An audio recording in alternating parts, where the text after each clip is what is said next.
world. Welcome to X Planet Live. My name is Lionel Miranda, and tonight what we got is the finals for our 40K League. That's right. It's popping off right now. We're looking at the tippity top table. One of these gentlemen will walk out in first place of our league. We had 34 players playing in it, and it was a pretty competitive event.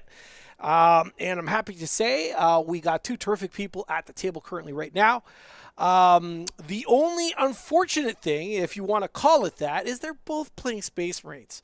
They're basically both playing Ultramarines. So it's going to make things a little bit difficult. And by a little difficult, I mean not really. You'll notice on the scoreboard on your screen right now, it says Atal and John. Those are the players' names. Because we can't put their armies down because it'll be just Space Marine versus Space Marine. We could have called it Red Space Marine versus Yellow Space Marine, I guess. But neither one of them actually playing Blood Angels or Imperial Fists. So there's that. So we're going to refer to the players as by their actual official names, Atal and John. Both of them are playing Space Marines, and they're both playing a slightly different variations, and by slight, quite a significant difference. Actually, one's playing a very, very armored up army. That's Atal. And he's got Vindicators, Ballistus, Dreadnoughts. We'll go through his list in the next few moments. And then John is playing something a little bit more balanced. So a little bit more infantry options for sure by comparison. Actually, a lot more. Again, I'm going to finish off putting the details up on the, under the stream. I'm setting up for it. I just got to trim it down because it's a little over the allotted number of characters. So there you go. We are playing Mission Q. Mission Q. So what is that? That is sweeping engagement and not supply drop. What is it again? Doopy-doopy-doo. It is supply drop. You know what? I always confuse hidden supplies with supply drop.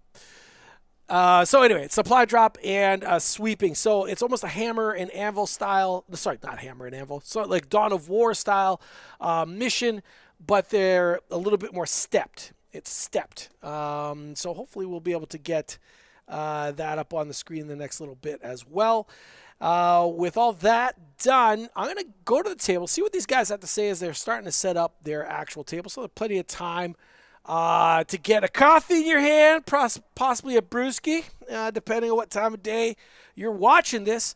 Kick back, relax, and watch two nerds have fun in front of you. I mean the regular Space Marine ones. I don't know if I'm forgetting anything.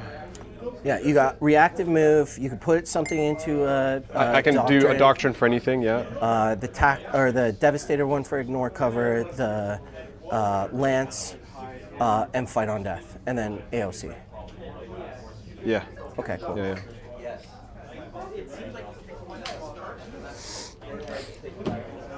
Nice. Okay. So, guess we roll off for who deploys first. Let's do it. What do you want? All right. You have just scouts. Scouts, lieutenants. Infiltrate. And the LT.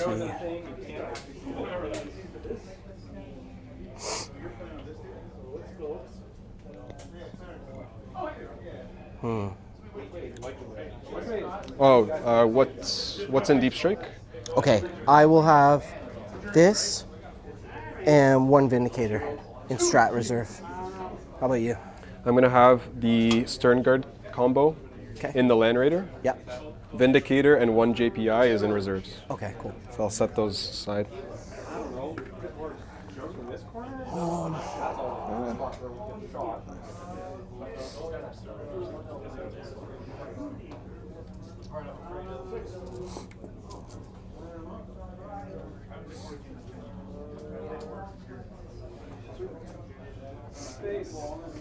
Okay, who do you want deploying? I think I'm gonna pick me. Just want to check some stuff. There's lines like everywhere. Everywhere, yeah. Oh man.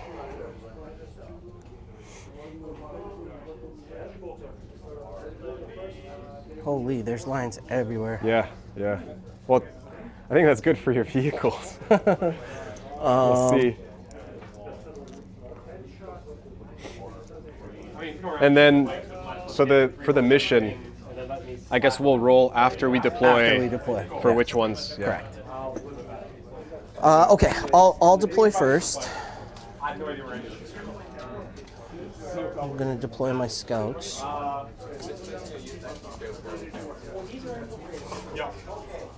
So you are defender. Yeah. Okay. Oh, I just gotta get my 9-inch measuring stick here.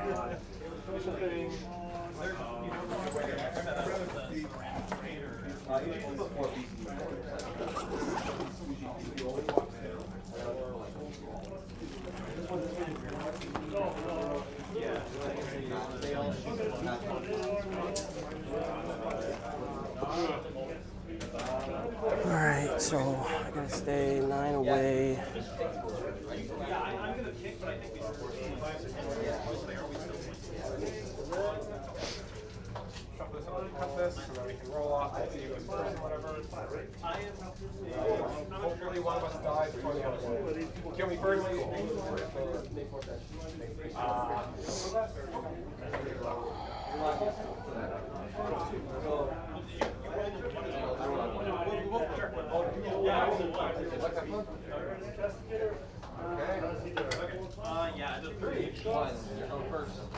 Great. I didn't want to. Yeah, my list generally likes going second. So, going first. Is that like being a pressure list? But on a mission? On this, whatever the heck this is? Yeah. Cool. Easy 15 turn.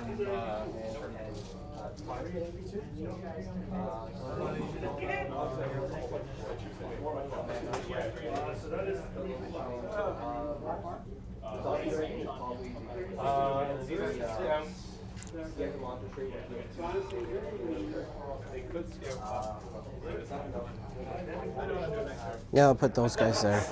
Okay. No more infiltrating, right? I don't have more infiltrate, no.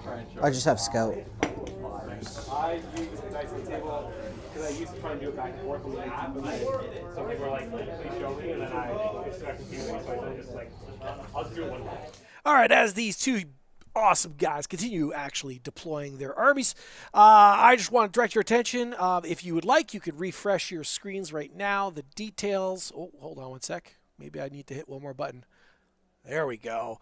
The details of the armies before you are now in the description of this stream. So just refresh your screen, and then you guys can dive into the lists. To go over it briefly, they're both called Space Marine. One's called Atal list, and the other one's called John list. So Atal's playing Ironstorm Spearhead. So that's kind of like the Iron Hands reroll with a reroll once per unit wound or hit, that sort of thing, with all his vehicles. And he's got an absolute pile. 3 Ballistus Dreadnoughts, 2 Gladiator Lancers, a Reaper, Incursor squads to hand out buffs to hit, a Scout squad to just play the objectives and screen, a Storm Speeder Hammerstrike, 3 Vindicators. So an absolute nightmare for any type of Imperial Knights list, that's for sure. Just an enormous amount of firepower. But, you know, not super great versus heavy infantry. But that being said, Vindicators being the Swiss Army knife in the Space Marine stable with both blast, with blast and high strength, make them just amazing versus everything. And it's not like he didn't take a Gladiator Reaper as well for even more anti-inf. So he's actually got a lot of answers to a lot of the infantry units, and it's not like the other Space Marine player has a copious amount. Speaking of which, that other Space Marine player is playing Gladiator Strike Force. So that's the one with all the doctrines for heavy and assault and that sort of thing, and they can swap back and forth. Absolutely one of the absolute best Space Marine detachments. It's incredible. It has fantastic strats, cool reaction moves. It's a multi-toolbox, and in the right hands, a really super experienced player can make it really, really shine. In this list, we have the big G-Man himself, a lieutenant with combi weapon. It just seems to be that guy just pops in every list. He's so good. Love him. Has loan up, take the center, could just hide in cracks, that sort of thing. He also has Judiciary or Judiciar. That basically hooks up to units to give it first strike. And then, of course, a captain. That captain, I thought he had, the captain does not have a jump pack. Ew, interesting. I got to go on the table and confirm that, because normally he does have that. In his battle line slot, he's got Assault Intercessors and Intercessor Squad for Sticky and Big OC. And then he's got other data sheets. He's got the 2 Assault Intercessors, 2 JPIs, as the kids like to say. So Assault Intercessors with jump packs. And then a Blade Guard Veteran Squad, where he will slide in that Judiciary. A Gladiator, 2 Gladiator Lancers for some anti-tank. An Incursor Squad, again, to hand out bonuses to hit. On top of Oath, on top of everything else. So it's like kind of like a mini Oath, I guess, that he can hand out against his secondary target. He's got a Land Raider Redeemer, which is just absolutely awesome. Great for Overwatch as well as carrying a bunch of dudes. A Scout Squad, again, for up and down and to do secondaries. A Stern Guard Veteran Squad, which I think will probably be in that Land Raider. And then, of course, the ever popular Vindicator tank. So that's them all in a nutshell. Like I said, folks, you can check it out in this description till your heart's content. So yeah, this would be a really, really fun match. Again, this is the culmination of many months on the league. We've been doing a round every 3 weeks. We like to affectionately call it a dad league, so that even dads with busy kid schedules can actually come out and play games. We run it as a competitive event, so basically it's just a big tournament. Well, I should say a tournament held over a really long period of time. So it's kind of like a cool little middle ground for people transitioning from more casual play to competitive play, because they don't have one of the most intimidating things about going to a tournament, and that is dealing with the time. For our leagues, you have until 15 minutes before the store closes, and in this case, we're open until 10 tonight, at least our time. So these guys have 4 or 5 hours to play their game, kick back, enjoy each other's company, and that's all. Hopefully it's not going to take 4 or 5 hours to play this game, but we shall see. Atal has a tendency to make things really long. So we have an overlay for you. So that's basically the deployment zones. So like I said, it's like a Dawn of War style with like a step in it. You could go a little bit deeper on one side, and the opponent could go a little bit deeper on the opposite side. Should be a fun match. 2 players that know each other's armies, so this shouldn't be a lot of "ha-ha, I gotcha" style play. Not that either one of these guys is that. Give you a little bit of more history. John is one of our relatively new players. How cool is that? He just started playing 40K roughly about a year-ish ago, and he was just coming into the store, playing games, getting beat, trying to learn, and just ground out games. He joined our league as well, and here he is playing at the top table. So relatively new, just diving into a Shark Tank, and yeah, you know what? Just absolutely awesome. John's a fantastic guy. Atal's a fantastic guy. Like I said, this should be a fun game to watch.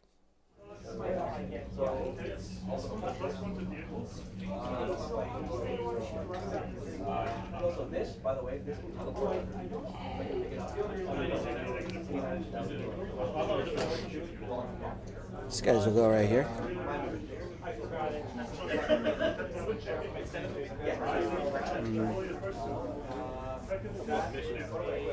Check what your whole objective to in this game. Literally nothing other than defend and extend. Okay.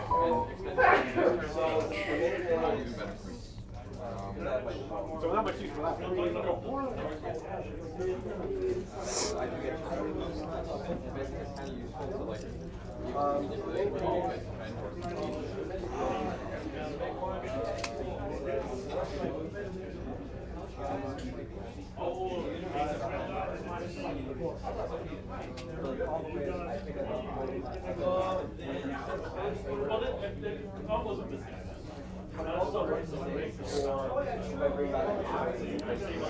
Oh yeah, so full transparency, I grabbed the wrong Assault Intercessor, so they're not supposed to have 2 plasma pistols.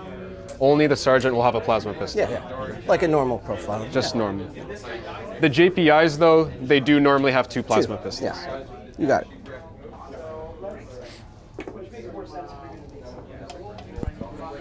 As guys continue to deploy their stuff, I just want to welcome a few people to the chat. I want to welcome Andrew S. to the chat, saying let's go. Themis saying hype.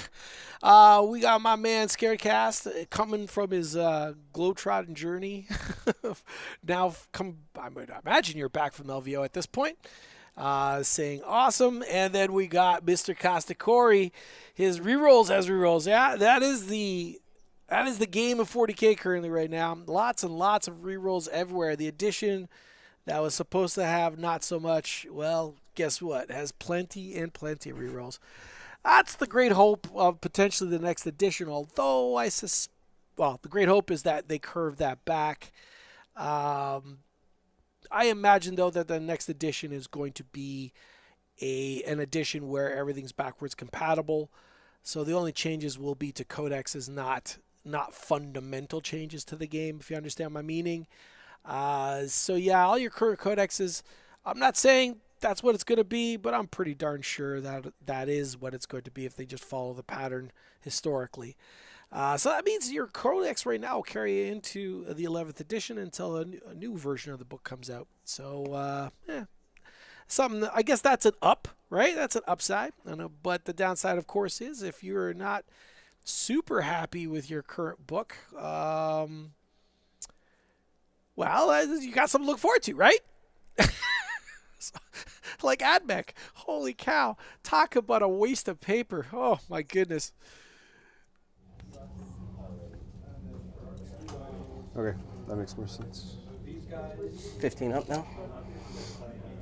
Yeah, it's good. And you're behind this dice or like on the dice? I'm behind the dice. Okay, cool. I'm also supposed to be behind the dice. 1, 2, 3, 4, 5, 6. I have 6, so you should have 6 as well. Oh, okay.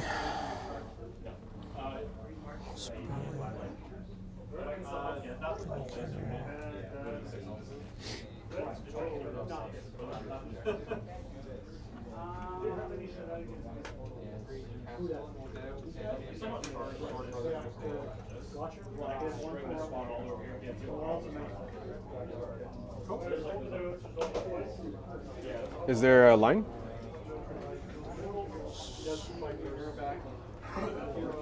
Pretty awesome, bro. I don't think. It's tough, right? I think that I don't corner think just gets in the way. I don't think so. I think the corner blocks it. So we're okay back here? Here, so. Yeah, no. That you can't do that. I would have to be here, not here. Cool. Over here. We're starting to think now. So I'll go like that. Okay.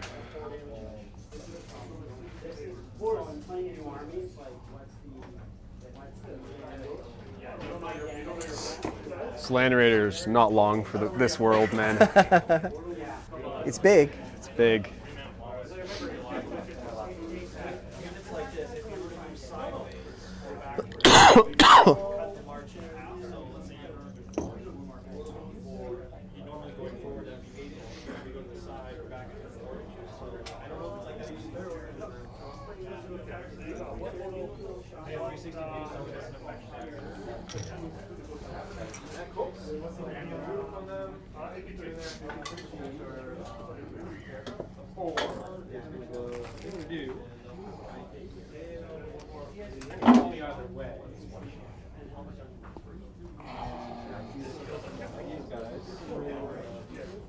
One off the wall, so go to mapping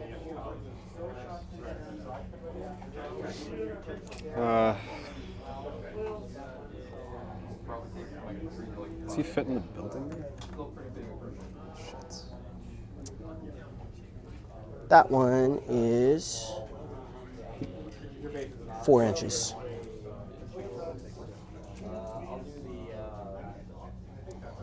Four and how? Now, as the guys are placing their units, obviously they're taking lines of sight into consideration. 40K being an extremely deadly game. If you're out in the open, you're just dead. Some of the comments regarding Land Raider, because it's got such a big butt, it has a hard time hiding where it needs to hide, right? So that's the concern there. But the other part of it is the actual primary mission, which is supply drop. Now, in supply drop, the center objective stays, so they know where that's going to be. But the 2 side objectives, one of them is going to disappear. They're not going to know which one until they're done deploying. One's going to be the Alpha, one's going to be the Omega, and then the one that is the Alpha is going to be removed from the board, and the Omega is going to be removed from the board on the 5th round. Oh, sorry, pardon me. I made it sound like one of them stayed. That is incorrect. Both will eventually leave the board. It's just one of them is going to leave before the other. And again, they don't know which is which yet. So one leaves in the 4th battle round, the other one leaves in the 5th battle round. So they need to be in position to take advantage to score, because anyone who can score, it's a big deal. Because if they could get onto that objective and score it, and then the other person was playing so defensively because of lines of sight that they didn't take advantage, that, like a mirage, will disappear. And now the person who's ahead on scoring on objectives or primary is going to have a distinct advantage. So this scenario is not for the faint of heart. Is basically what it boils down to it. I'm not going to lie, it does benefit the armies that can trade extremely well. Gene Stealer Cult, for instance, Admech, Sisters have a tendency to swarm fairly well. Orcs have a tendency to swarm very well. Whereas the more elite armies, well, they better have brought scouts and infiltrators and what have you, because those are going to be absolutely solid gold in this game. And hopefully they can bury themselves behind buildings and whatnot to try and hold on for dear life. But yeah, this is a trapeze style mission where you just have to kind of walk on the wire trying to keep balance. This is not a nesting mission. It's not a mission to get fully exposed either, because the sight lines are fairly extensive, as the players already discussed. So it's going to be an interesting interaction. It's just the firepower from one side of the table, that being the guys at the bottom of your screen, is substantial. So it could go downhill very, very quickly for the Marines at the top of your screen if they don't set up carefully. The upside is the guys at the top of the screen have piles of infantry units to trade, unlike the very, very armored up unit or army on the bottom. So this should be a very interesting matchup between the two. Very cat and mouse. Both have very big advantages and disadvantages going into this mission. And honestly, I picked it simply because I thought it was going to be a really cool mission for the end. It's not a comfortable mission, that is for sure, but it is a very, very interesting mission. Not like lethal to you. Yeah.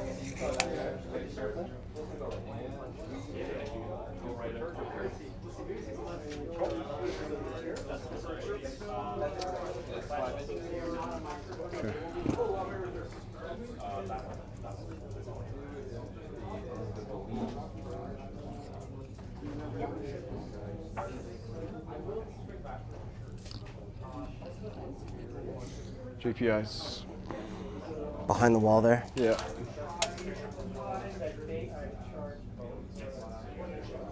So he'd be in the wall if he moved. So I'm pretty sure Like the wall's still there, so put this back.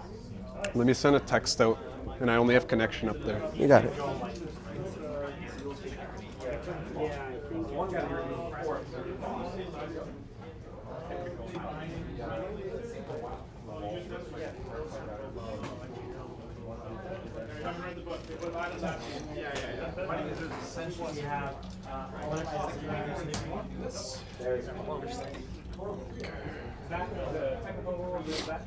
This Techmarine will go back here.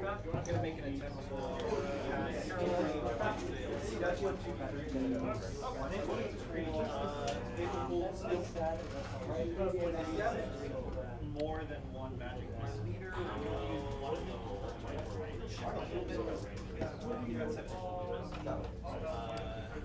Okay, where can he even go?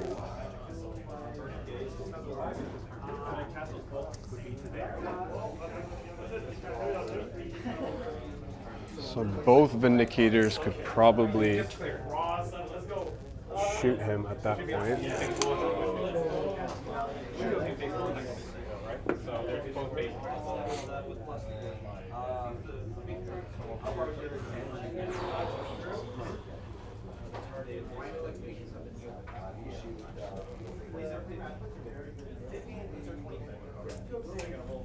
Let's see. Both Lancers, that's terrible.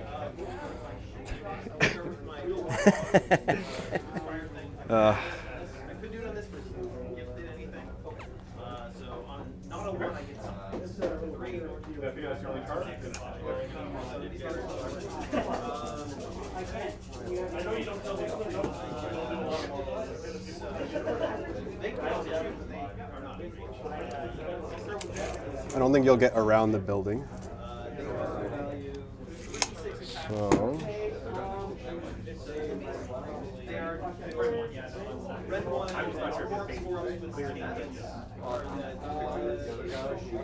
you won't get there. You won't get there.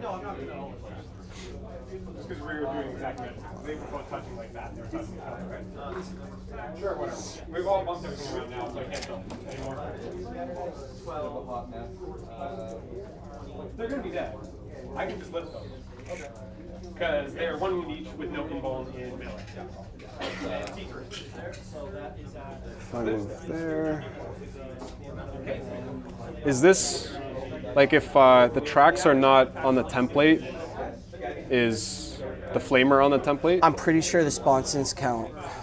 I'm pretty sure. They count? So then I'm touching the terrain and you can see Yes. kind of anywhere. Okay. This is terrible.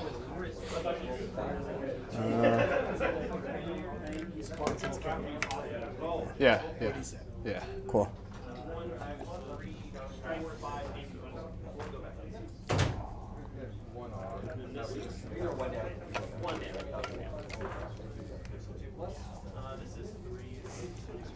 Both? Ah, wait. No. You could probably fit both Lancers somehow in that line, right? It's possible. Yeah. Three attacks, hitting with 3, strength 0, 1 damage.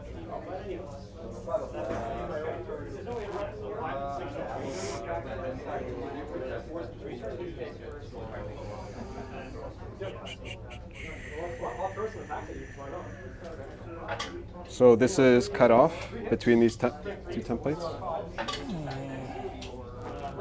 Yeah. We cut the 1 inch of the stabby bite. Yeah. Here.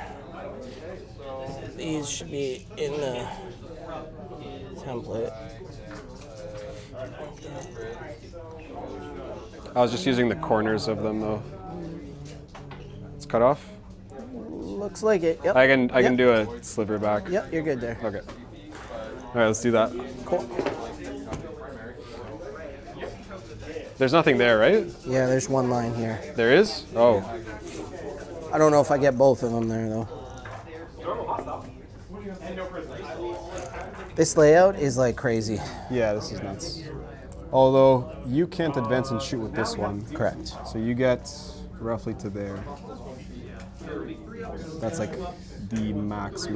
So one. So 1? Yep. Storm multiple hostiles. Fairly small. Do you guys get a full 6-inch move if I fall back from them? Yep.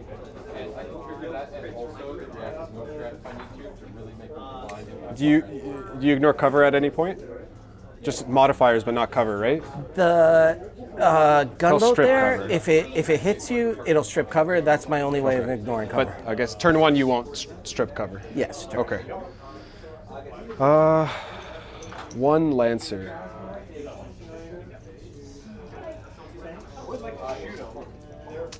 Two shots. If I AOC with cover, You'll be then saving on 4s. saving on 4s.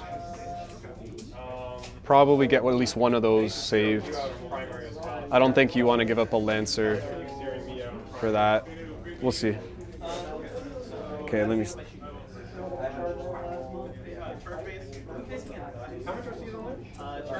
Let me check one more thing here.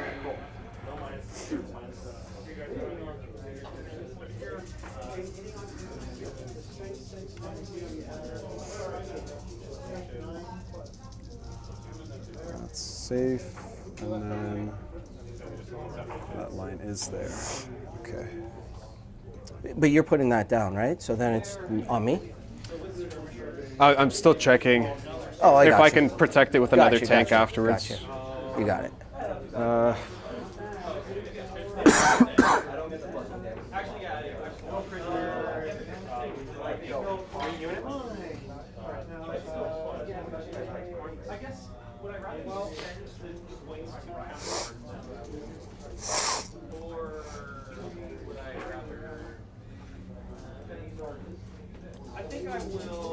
This is tough, man. Okay.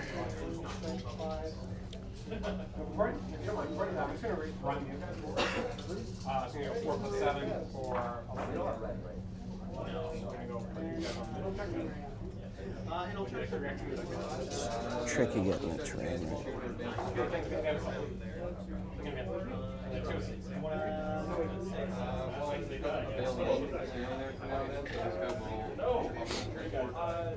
Yeah, I'll keep it.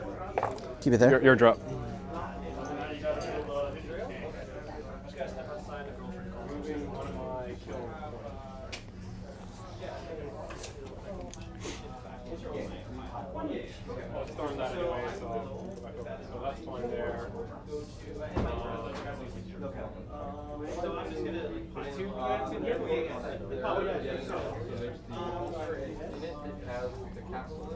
You want to open this one up? Yeah, you'll have a line there, but if you bring something there, and I could shoot it for the Reaper, not sure what's best. It could be good bait. I don't know. This is tough already, man. This is like Dude, way too stressful. Dude, this is It's like this is gonna be. it's like something's getting shot, you know? This is not gonna be fun. This guy needs to get some ball.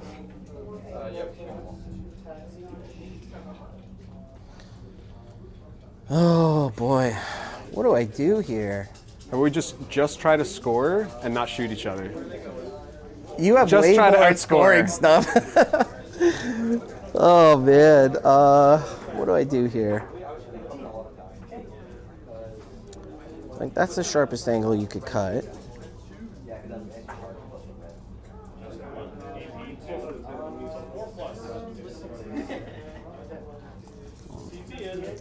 Oh, my laser already dies. Great. Really? Yeah. All right, I have backup laser. So if I stick my nose out, I still clip you. Okay, you're on the plate there. Here. I'm gonna give up this side. I need new batteries for this thing. I have extra batteries if you need them for that.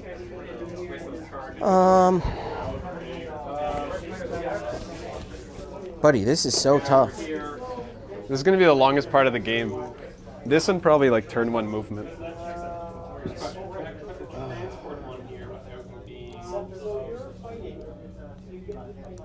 Gonna have to charge this, I think. Just gonna get my charger thing.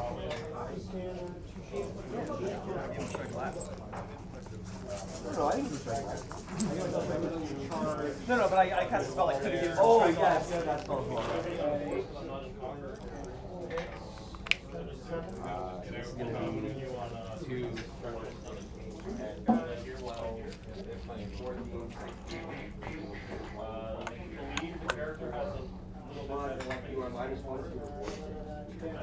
Oh yeah, so I don't have words. Nice. Oh my god, I don't know where to go, bro. We need 4. I mean, you can just step more to this side. Oh, if I jump over, right. Yeah. Although I probably don't want to put a tank turn 1 here. Are you sure? You don't want to get shot? I probably won't deploy there. Yeah, I guess. I mean, it's good bait. All right, as this deployment continues, holy cow, boys are like deep in thought, trying to figure out how best to deploy their armies. For those of you that are new to the channel, well, welcome. If you have not been here before, well, what we do is we stream games out of a little shop called X Planet Games, located in the lovely city of Mississauga, in the awesome province that is Ontario, in the fantastic country that is Canada. And we welcome the world to us. This league was to try and get the guys to get projects finished off, obviously with different levels of success. Although John does not have a fully painted army yet. This is about as much painted as I ever seen him. So it did have an effect. And you know what? All small steps are success. So that's pretty awesome.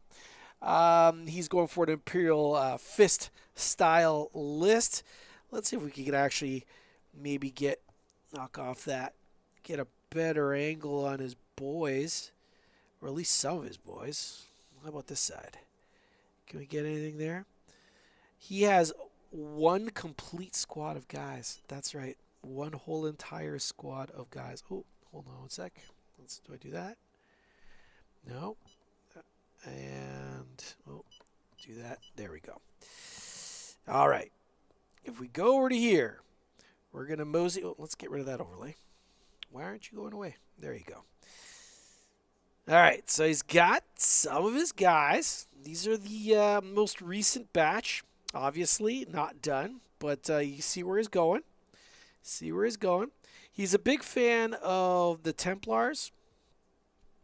What does that mean? Well, he views a mix of Imperial Fists and Black Templars as a thing he likes.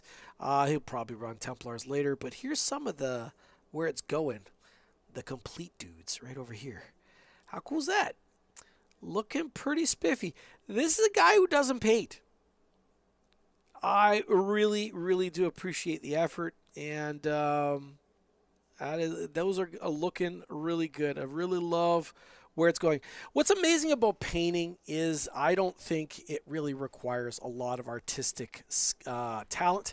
I know what you're saying. It's like, what are you talking about? There's plenty of people who are artsy-fartsy that just do amazing pieces, and they are. And I can name a bunch, and we are blessed to have some phenomenal painters in our area.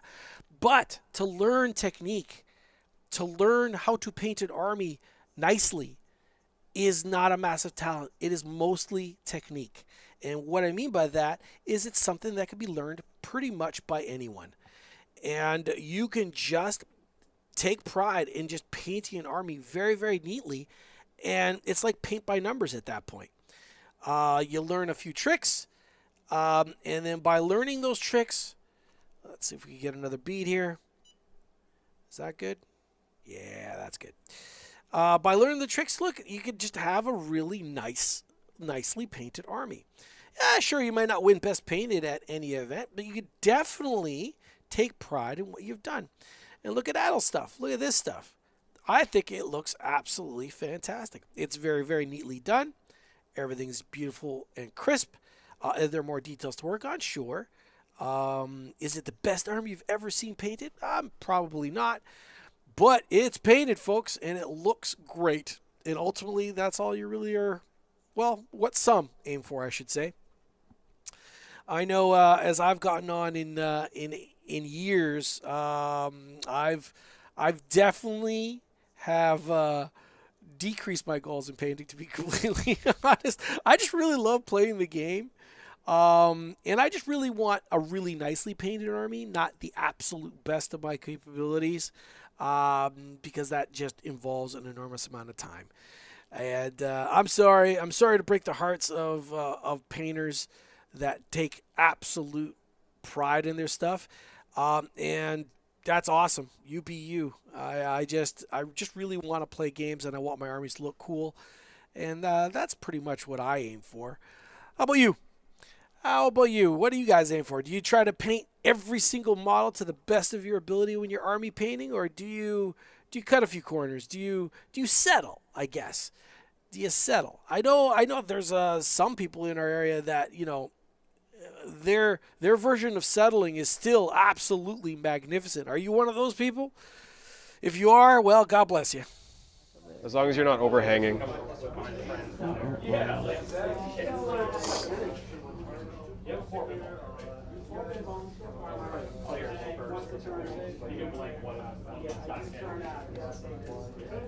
Good there, right? Looks like it.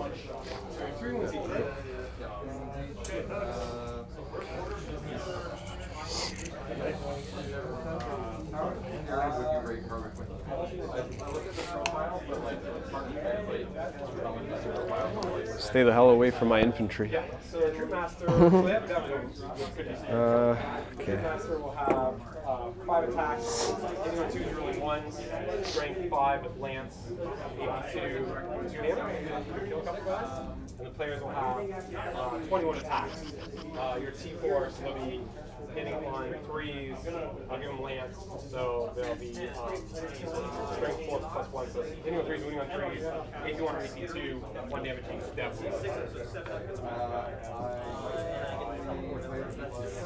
Okay.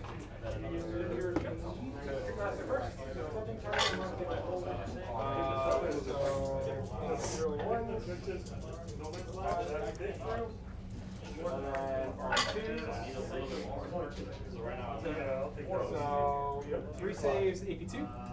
Yeah, there's no way. There's no way. And then 2 deaths. So kill 1 guy. Yeah, I got it. The trick is to kill nothing that Have a dice before you know that I died for now, so I don't knock them all that. Oh, I want to take the bait. Although that's too funny. So much of this game is psychological play as well, and I love it. It's the aspect I love most about miniature gaming, miniature war gaming, is that psychological baiting, the manipulation of your opponent, not just at the table but above it, is what I like to call it. It's playing above the table, and I just love that aspect of wargaming. So again, for those of you joining us or have never seen a stream from us before, let's go over some of the terrain aspects. The ruins are very obviously ruins. We love the WTC terrain. They're nice and big, chunky ruins. These are very simple L's, folks. These are not award-winning, or I should say super interesting pieces of terrain. They're primarily used for tournament play. We run a few large events in a year, and they all could disassemble and just pack flat, which is just absolutely fantastic. We love them. So the ruins are just ruins. The crates, on the other hand, we actually count as 2-inch linear obstacles. And you're like, what the heck does that mean? Oh, for those of you who don't play 40K, what that means is everything could pretty much move through it without penalty. So you can move through that crate without penalty. The only catch is you can't land on the crate. All right? You cannot end your move on the crate. So with the thickness, it can make movement across it a little bit awkward. But that's the downside of it. The upside is it provides a nice big chunky bit of cover there, but doesn't necessarily cramp up the board. In GW layouts, those little small little rectangles are places that anything can move through. We wanted to keep the spirit of that. We just wanted to add more cover, and that's really what the WTC terrain adds. It's a heck of a lot more cover. If this was GW exact terrain setup, there would be little tiny pieces of ruins on each one of those area terrain. It would block nothing. It would absolutely block no line of sight once you're on the area terrain. So the game is so deadly. I understand that GW wants their terrain to be used on their tables. I just wish they released more practical pieces and bigger, chunkier pieces, more solid pieces, and they do have a few that they can definitely do up. They should knuckle down and do it, and not just put little tiny bits on those rectangles. Anyway, we think it's a happy medium because we love the GW setups. Actually, I know the WTC guys are like, oh my God, too many lines of sight. And yes, these guys right now are complaining it as they're setting up their army. But we find that the WTC stuff and what is it, ATC, whatever the heck, the UK guys, or UKTC, whatever the heck it is, it's just so dense to the point where that entire meta, because it forms a meta in and of itself, is just dominated by melee armies. And that's not 40k either. Like, that's not 40k.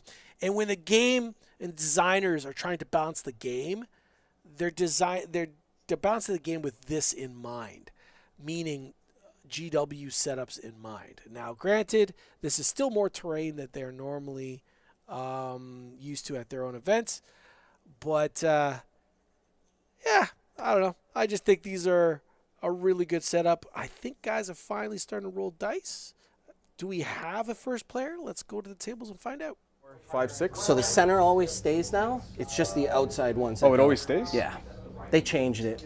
Oh, I didn't know that. The Okay. chapter approved one. Okay. So it's 1, 2, 3, 4, 5, 6. 3? 3. Oh, So I should be rolling there. yeah. So Okay. this one disappears first. And then second. And then this one disappears second. That works? So start of turn 4, only these two score, Yes. and then turn 5, only this one Only scores. that one scores, yeah. Aye. Okay.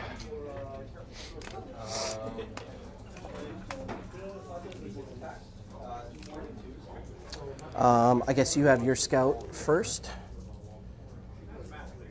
5, pivot, 7, 3. Can this Lancer actually shoot across this turn 1? I don't know. Because you probably have to clear, or you move partially, and Yeah, then I could you rotate. pivot, and then you get a couple Come inches up. over here. So I could probably get something. not like the there. full deep angle, I don't Yeah. think. I can probably get to maybe that. Yeah. I'm not sure. Okay. I can like measure it out so that I'm like, so it's gonna be 4 to here, 6 to rotate, and then I got 4 more inches up to there, and then I can maybe rotate around to try to draw a line. So I might be able to get something out this way. I don't need Okay. much to clear that. Probably not the sharpest angle though here. Yeah, it's I don't like. probably- There's no way that tank gets there with 10 inches. Yeah, it'll probably be like Maybe you there. know, at most there. Okay. It's enough to clear the wall there, though. All right. Well, let's do this. So, opponent goes first. Okay, so I'm gonna count my CP with this teal die. Yeah, cool. We'll put it in there so they know as well. I have a dice here, but I'll keep track of it here. Okay. So like right now, we're going up 1 CP each, and then we have to do Select our missions. before you do that, do your scouts. Oh yeah. Okay. All right.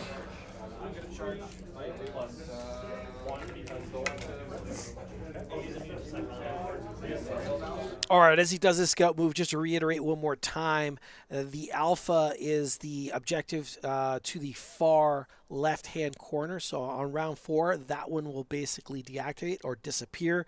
At the top of round 5, the objective to the far right of your screen will then disappear, leaving only the center in no man's land. So there you go. These opening moves are extremely important. Obviously, John just sacrificing some of his scouting forces just to kind of cap that objective, get in position. Whew. Spicy. Yeah, Scouts. those guys as well. So I block you from getting onto here for the time being, but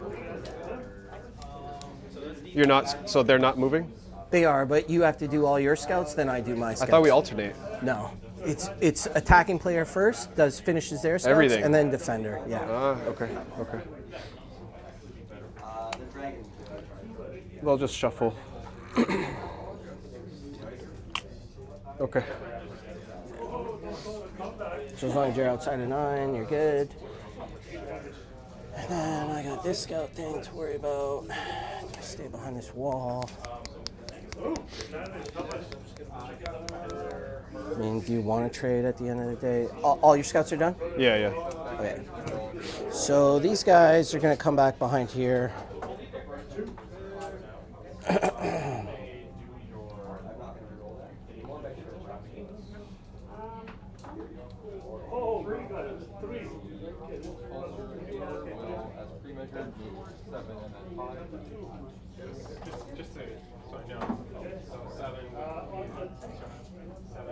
Put this guy here and this guy here.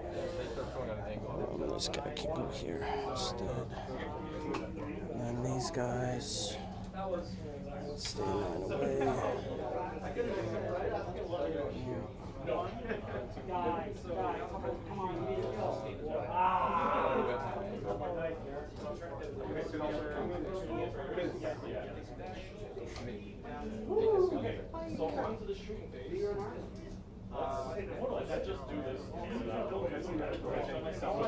Mostly move and then rotate well past the wall. It's always best to double check.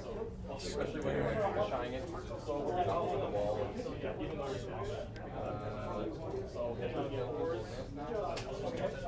That's going to be a 5 on the dice. Let me just double check this.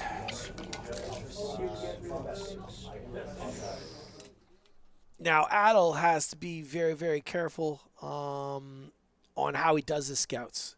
So you'll notice that he is not jumping on objectives. He doesn't know what his opponent's secondaries are, and he doesn't want to get on his objectives just in case he unlocks secondaries for his opponents, like Overwhelming Force, for instance, which is basically if John draws that, it just makes it a much easier decision to just move and try to shoot off a unit on an objective and then just complete a secondary. So part of this is very, very controlled. You got to make sure that when you're moving your scouts that you also take into consideration the secondaries. And you'll notice, well, John went onto the objective. Yes, he did. But this is a scout move, and he knows he's going first. So why did he do that? He's going to push forward really hard, and what he just did is control the scouting options. When you scout, your end move cannot be within 9 inches of the enemy. So although you might have a 6-inch scout, John just dropped a bubble of you can't be closer to me. And it's not to say that those scouts are going to hang out in the middle. In fact, they might actually just go on to the other side of that ruin, or maybe run to the other side of the wall, or what have you, and get back into cover. But by moving forward, it denied his opponent the option of moving forward because he had to stay outside of 9. Okay. Recover assets. Sure. So, no doctrines, there's no point.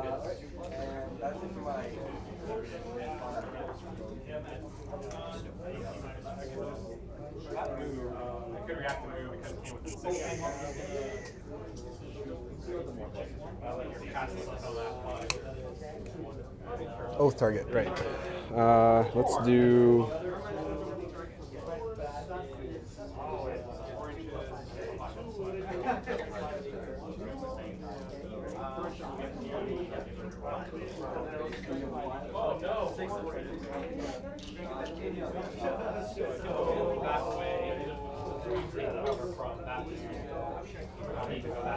Really doesn't matter, but let's do.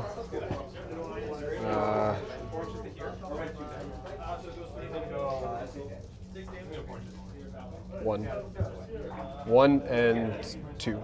Cool.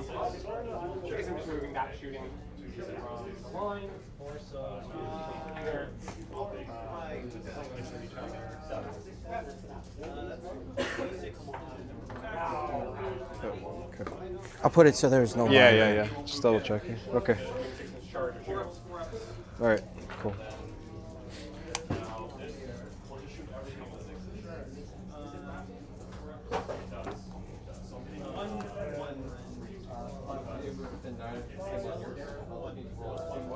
Okay, scouts don't move yet. I'm going to advance these intercessors. Okay. 6.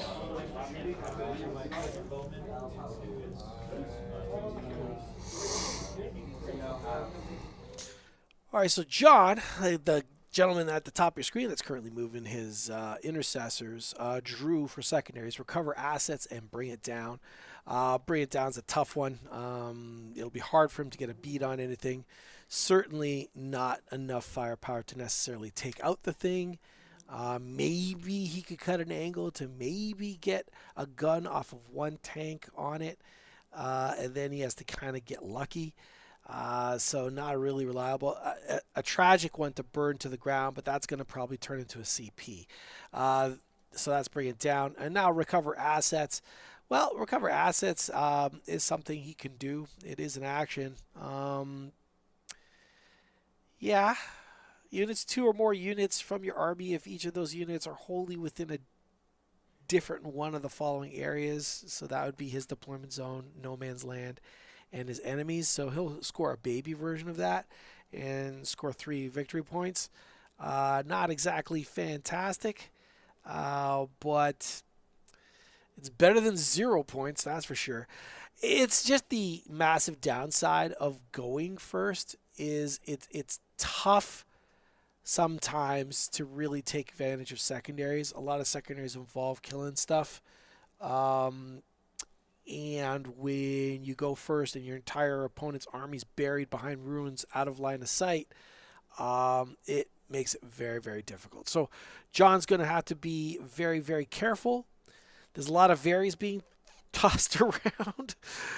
He's got to play cagey, but not so cagey that he gives up the field. Again, this is supply drop, and those missions, or I should say those objectives, do have an expiration date. So John is capping the objective to the far left on your screen.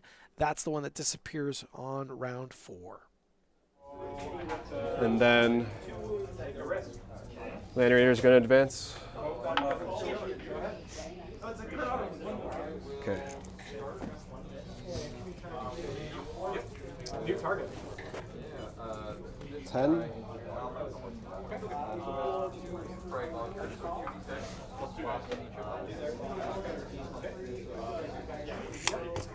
Pivot. Fine. 12, and I have 6 more. Let's do 3.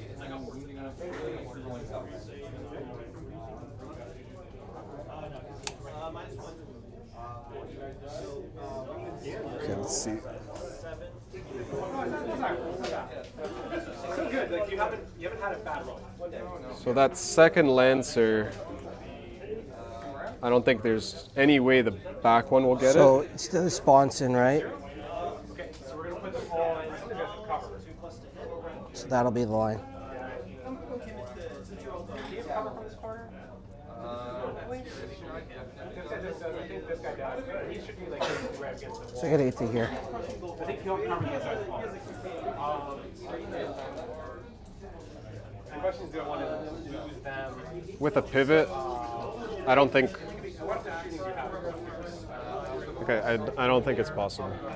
But Yeah, like here's 5 to the middle. I don't even have to do that. I just get 4 back, pivot.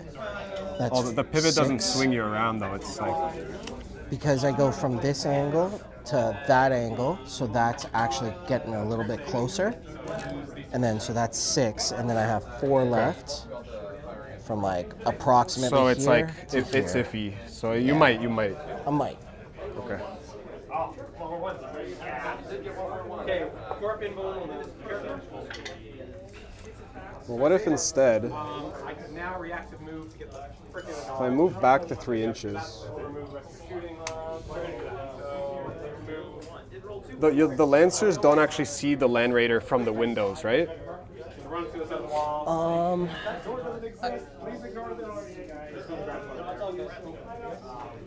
Because this terrain Yeah, blocks the window. It blocks, yeah.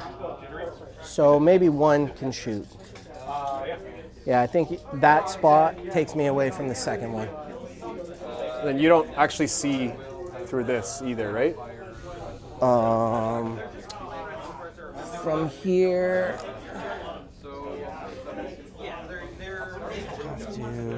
I might be able to see this contraption or this radar. Just depends on how high I am too. So I'm like approximately this high. Doesn't seem like it. I mean, maybe you crouch and let me know. There's my laser. So you want to remove that guy? Oh yeah. That's very good.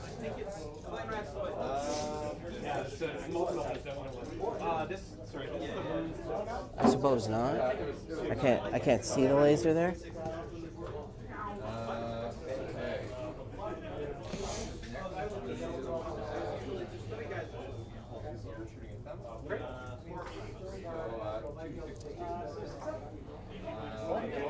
I think yeah.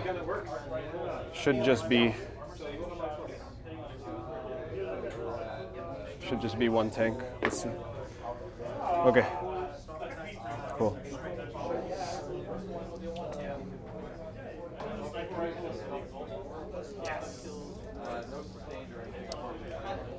Gilliman. Let's go in advance.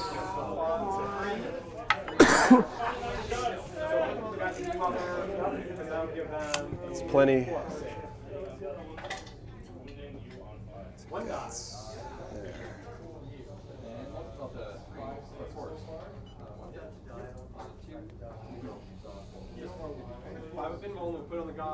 I guess that's sword, eh? Yeah, the sword is that just sword. above, I think. Okay, well, if he's tucked.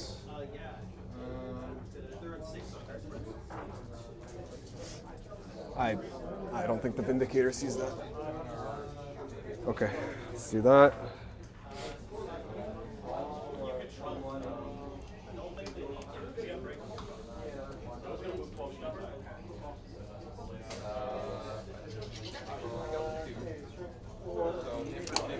This Lancer. Oh wait, 8-inch or 9-inch, right? 8-inch You up can to 9. Yeah, you can do +1, 9.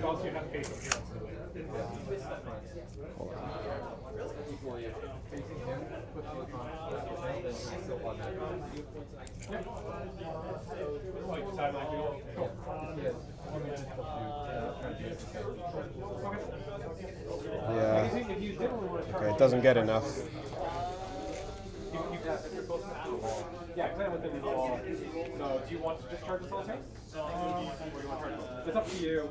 I was just letting you know, like, where. Because I guess if you get within an inch of him, I guess, like, less than an inch of him, you can put the transport in. But his base is overtaking someone. So, there's a round where you can do within an inch of him, not an inch of that.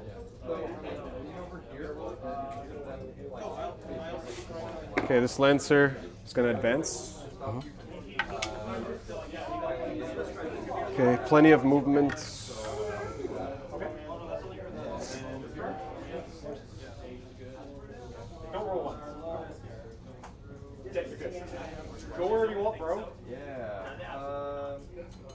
Okay, I guess that is available. Jeez, this is tough.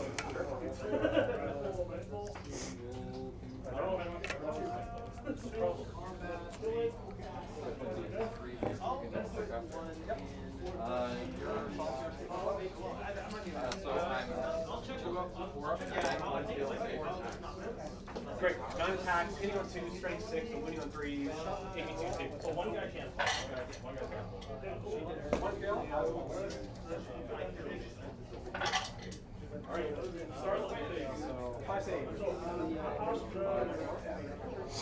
Okay, so I'm out of that line, and then I think the 9-inch, I'm out of that as well. Okay, so that's fine.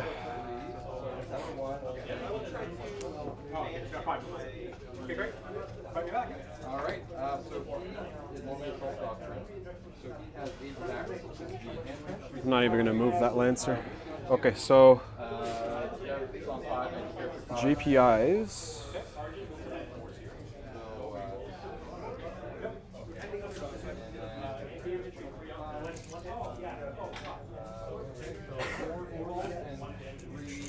You can remove this. Yeah.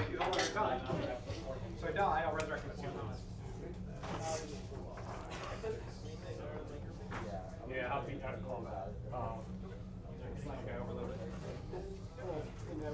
Yeah, at the end of the combat phase, you'll come back. 2 moves. Where would you like to put your at?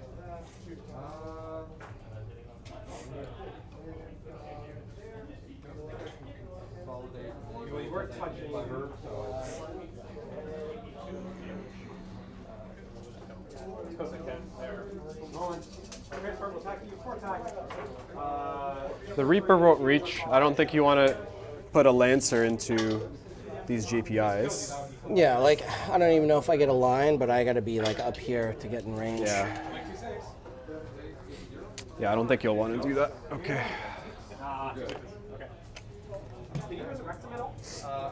Intercessors.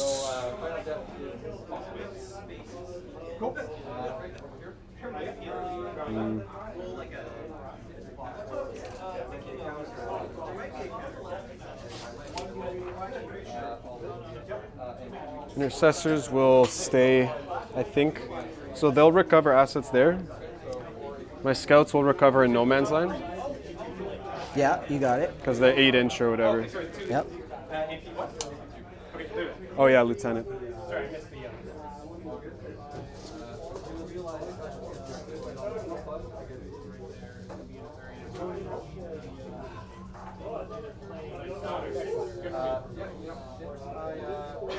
Since the new codex dropped with the new ability on them, I felt like I had them they're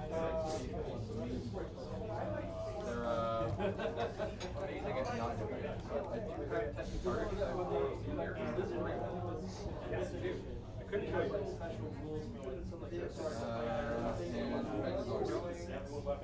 So he's out of that line of the Reaper. Okay. What a stressful game. Okay, moved. I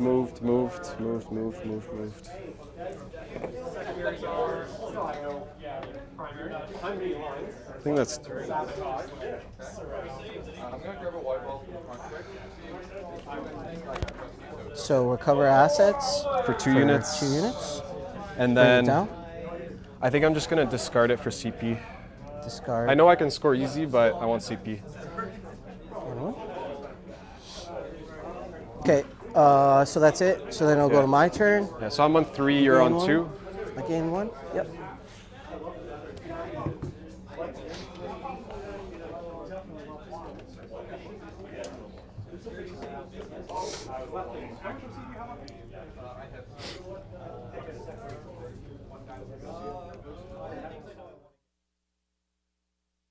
I think John executed that turn fairly well, considering going first in this mission under these conditions. Really, really hard. He's done his absolute level best to try not to lose too many assets on round 1. His opponent would have to go really extreme to try and take out anything of value. And if he goes really extreme, he would have to sink resources, and certainly could only do 1 tank at best. to get into that spot. I mean, that's basically what John is banking on. He understands that that Land Raider is going to be able to get hit, but not hit by more than one tank is what he's banking on. His position of his infantry are pretty darn good. Not a massive fan of this positioning here, but considering what could crack back at this point, I don't think it was that bad at all. So he's got these intercessors right here on this objective. And these intercessors live in the intercessor life, which means short-lived and with high risk. But the only thing that could really in position to get rid of them is a scout unit hiding behind the crate and another Incursor unit on the other side of the wall. Could that Incursor unit basically attack through the wall? It could, but it could potentially even try to scoop between those two units. It could try and scoop that objective from underneath those intercessors. Keep in mind, folks, those intercessors are OC2 each, so that is actually 10 OC on that objective. He would need both squads just to tie it, and then maybe with an assault, he could maybe take out something. But unlike Gladiator's Task Force, Ironstorm does not have an advance and assault strat in its bag. So those Incursors are quite a distance away. After a move, they would have to be, well, they would have to take risks. They would have to go out into no man's land, outside of cover to get in a position to even have a chance of really charging. And if they fail, they're out in the open. These scouts can hop through that crate, no problem. Again, where the crates on our battlefields are just count as 2-inch linear obstacles. They could potentially get in a position and still be relatively safe. And by relatively, I mean probably get shot up by intercessors, to be fair. Those intercessors, if they all fire into the same target, fire 20 shots, and that is absolutely no joke. Atal was already measuring to see what the assault would look like going into those intercessors. That tank cannot reach that intercessor unit. There's no freaking way. They're buried in the L pretty well. So the tanks are going to be out of position to do with anything. So right off the bat, from position perspective, the yellow Space Marines, we're going to call them that, even though they're yellow and black, but the John Space Marines have put enough pressure for potential scoring that the reddish Space Marines or the red Space Marines are feeling a bit of pressure. They want to do something about it. But to do something about it, they're going to have to take some risks. Because I think I got to kill it. That's such a crumb.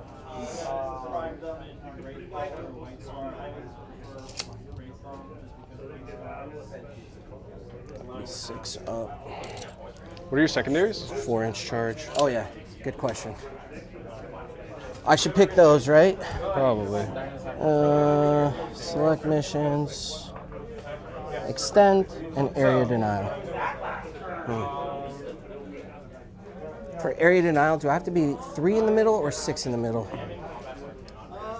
I think In either case, like, you've got a whole bunch of stuff behind that wall, right? Within 6, so I'd only be able to do the mini at best. so. You get mini because I'm not inside of 3. Area denial. Okay, area denial is 3 inches of the center, no enemy within 6. So at best, the Red Marines can score the small version of area denial, which is 2 victory points. And he's got some guys he can do that with, potentially. Does he want to sacrifice the Incursors to do so? It looks like he had a job for them already. But they are the only Marines that are in position to try and do area denial. He definitely doesn't want to send a tank in there, I don't think. So he's got to make a choice. Does he go for area denial, scoring a whole whopping 2 points, or try to deny 5 points on primary? And obviously the math says one thing, but can he do it is the question. Area denial, he could just advance on there. fairly reliably and get on the objective and score pretty much 2 points, whereas assaulting those intercessors, things might go south. And of course, like baseball, when you're putting the ball in play, you are basically asking for the other players to do errors. Dice don't always cooperate is basically what it pulls right down to it. So if he sends that Incursor unit into those intercessors, do they have enough power to lift enough intercessors to be able to score that? Because just 3 intercessors alive counts as 6. Yeah, that's what he's measuring. So he's going to go for it. He's going to try and see if he can deny the 5 primary. I don't know if that's the best decision, but I guess we're going to find out. Can 5 Incursors, do they have enough to kill 3 Marines? If they could kill 3 Marines, this is like the best. Aha, he's committing the scouts. Darn right. So the scouts are in there. Oh, he should drop that wall to see if he has line of sight, because where that measuring tape is, he would not have line of sight. There'd be that wall dropping right there. Yeah, I guess we're going to find out in a second. I think you're off of me by a bit, and then that takes you. Okay, so 5-inch charge. Yeah.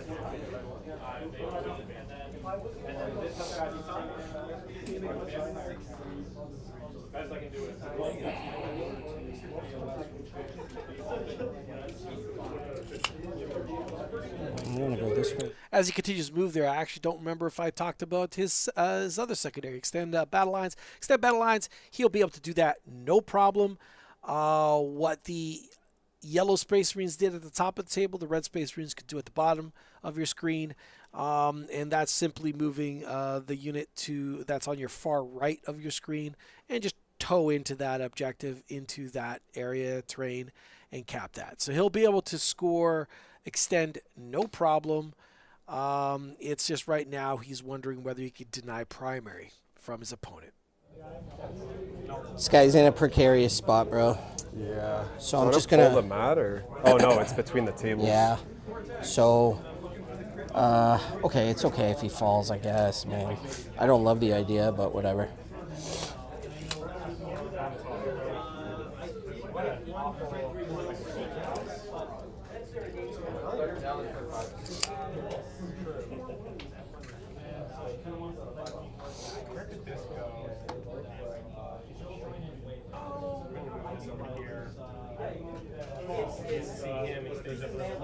So they'll just be there.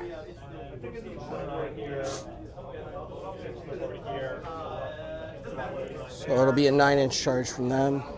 Sure.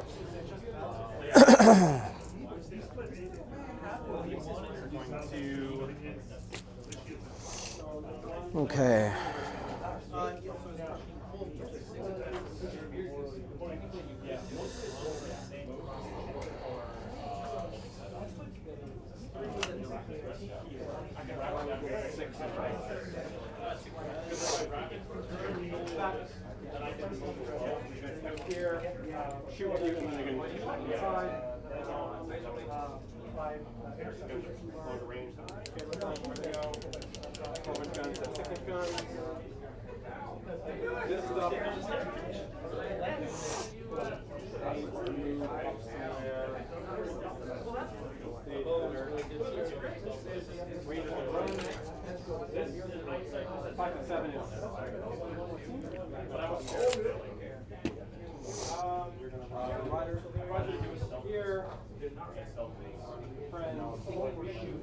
Fancy these guys. Here's where I remind you of the clock. It's the finals. It's the Hard finals. stop at 10 o'clock. Got it. Okay? Okay. Hard stop at 10. Okay. Let's go. I just started my turn. Giddy up. Let's go. Hey. How's it going? All right, what are you doing? Okay. I'll advance these guys. Yeah. 3. Do you want the wall gun?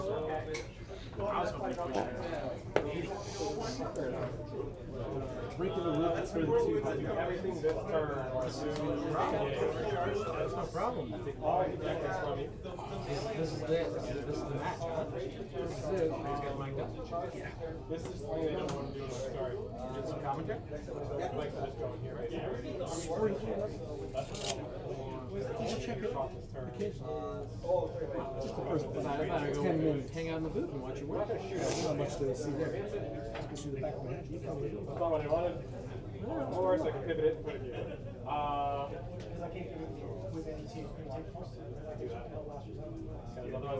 No, my clan rights would have been fine, but I think they would have okay, and then, yeah, and then no Overwatch. 5 dragons, and 1 vehicle. Over here, within 3 of this and within 6. Stern guard? Incursors. Well, stern guard are in the tank. In the tank.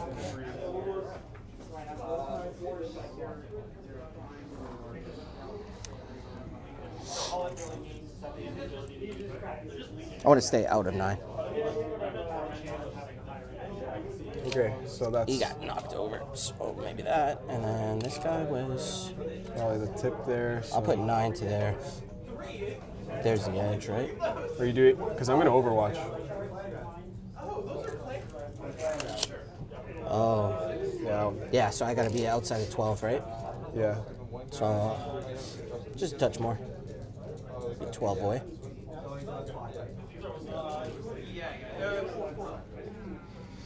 Yeah, and then outside of 9 for your reactive. Okay. I'm going to give the advance and shoot to this Reaper.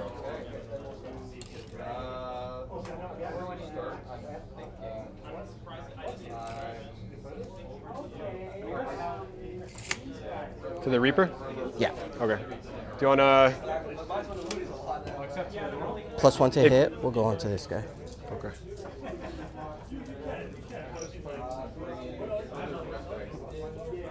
So,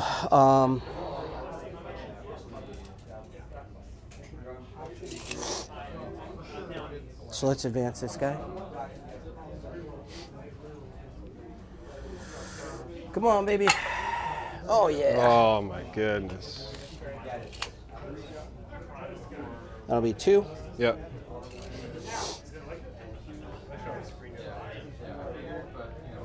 Oh, yeah. 6 up. We're a rep side spot here. Yeah. 8. Yeah. So yeah, I was doing this before, so I was like, I'm pretty sure. Well, you're going to be moving through a wall, though. Yeah. So Cover this way, cover this way, just cover back here. 9, 10. Covered to here, the mics to these guys. Back here.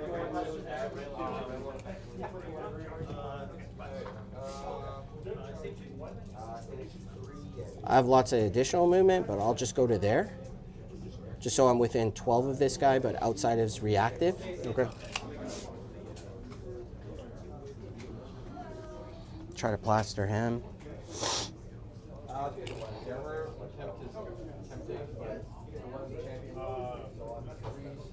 Making sure the team is in a good position for next turn might be more important. Yeah, it's a full Up to here. Just has behind that. Kind of where the lights get the yellow. This guy's going to touch his objective. But behind the plate. I don't have that on my side.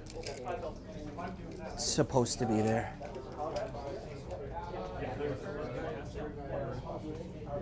There's no way. There's just like that ever slightest bit.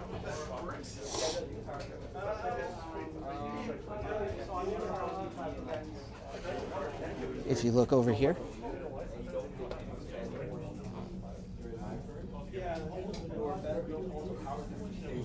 Doesn't look like it overlaps. yeah, looked like it yesterday.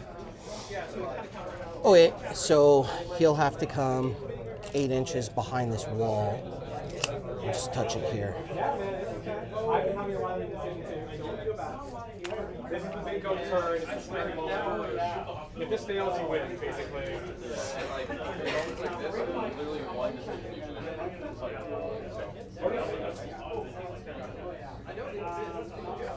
go very badly. Yeah. There's a lot of variability in fire rates. Yeah, I ran all the math like earlier today out of curiosity and like raw dog has the other 50% chance to kill it. AOC and Smoke has 30% chance to kill it. One or the other plus 60.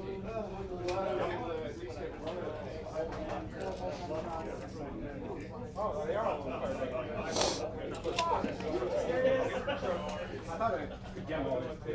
Two. So can you actually pivot though? Because Yeah.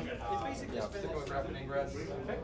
on the axes, Yeah. you're I can just go like that. yeah, yeah. Same thing. Okay. Two. only got the single shot. So we're gonna go over here.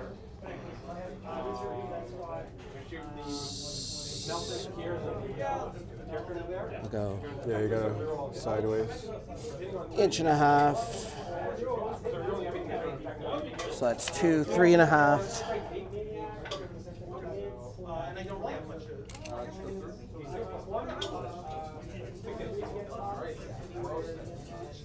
Get off my point, buddy. Oh, my 6 inch. Over here, because the only thing you can reach is the melted in here, and then reach there. You don't want to start with these guys firing No, thank you. But no. Just come to there. So, two, the other guy's on 3, and the same gun. 2, he's hit on 3s. Strength 8. Come to there. So you move 9 or 8? 9?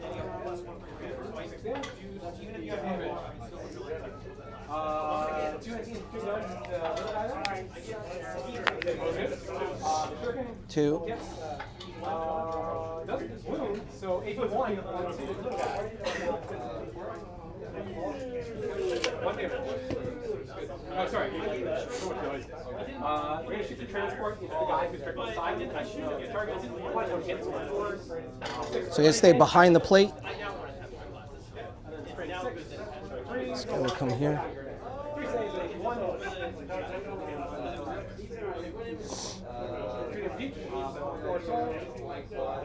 and I have nothing to roll with, so he does have some time. Let's get the slightest line there.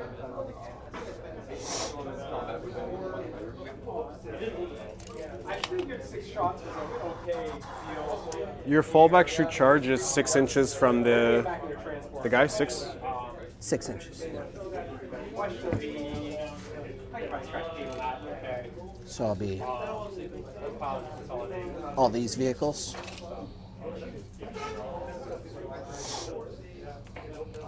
So now we'll go over here to the fire dragons. First we're going This to guy is just gonna ever so slightly peek here. I don't want to stick him out too far.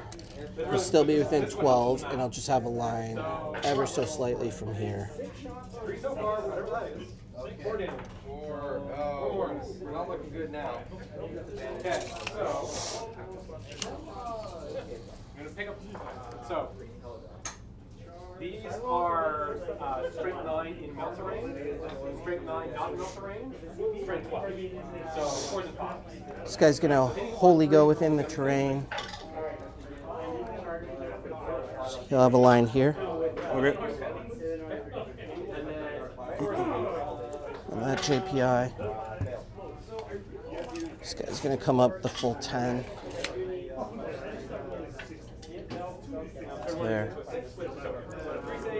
And then he'll have the line on that sponson. Or those intercessors back there. Okay, so 3d6 plus 9.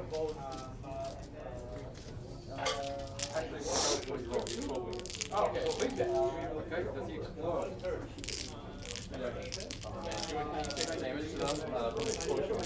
I'll advance with these intercessors. No one's deciding. What are these advances? I don't know, man. Okay. 12. Right to here. I'll just stay back behind this cover. No, I'll just take the whole movement. Hopefully you get a bunch of ones. I need some ones here, bro. I can't do this if no rolling ones. So we're at an impasse. I feel like we are at an impasse. It's unfortunate. Okay, I'll go to shooting. We're going to put So the 6 shots from this into the Incursor in the back. What shoots first?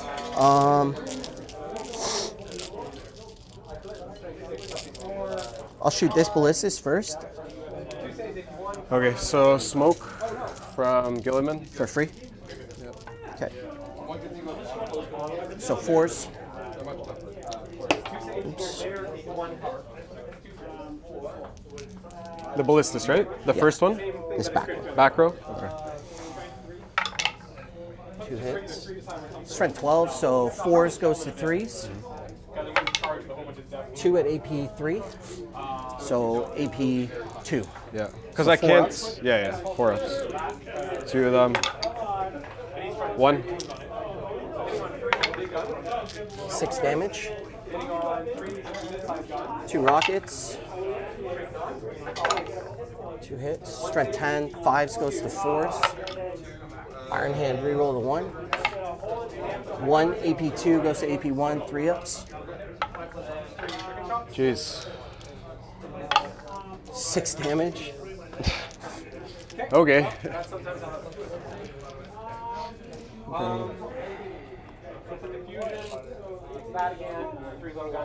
2 bolter shots. Both hit. 5s. I've already Iron Hand, nothing. Oh, it's twin length. So 1 AP0, 2 up.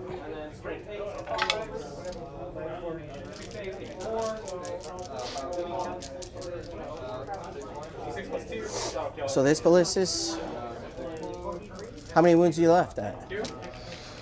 4. 4? Yeah, that Ballistus did I don't know. 12 how. damage to a Land Raider. I don't know, man. Okay, so this guy will shoot. Hold on.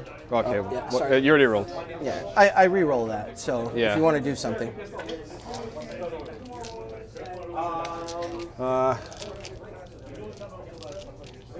I mean, the other Vindicator doesn't really have targets. Charging, they're charging, they're saying quickly. Anyways. oh, I'm supposed to fire these guys first to hit on 2s. So, Oh, yeah. Okay, just shoot the Ballistus. Yeah. So miss with the lasers, rockets, 1 hit, O target, 2 hits, wound on 4s, Iron Hand 1, sorry, 1 wound, AP2, so 3 ups. Yo. Oh, Okay, jeez. hold on. I don't know. I think I just CP it. Sure. These Ballistus are doing way too much. So you're good. Now my Incursors will shoot it. -1. -1, so hitting on 4s.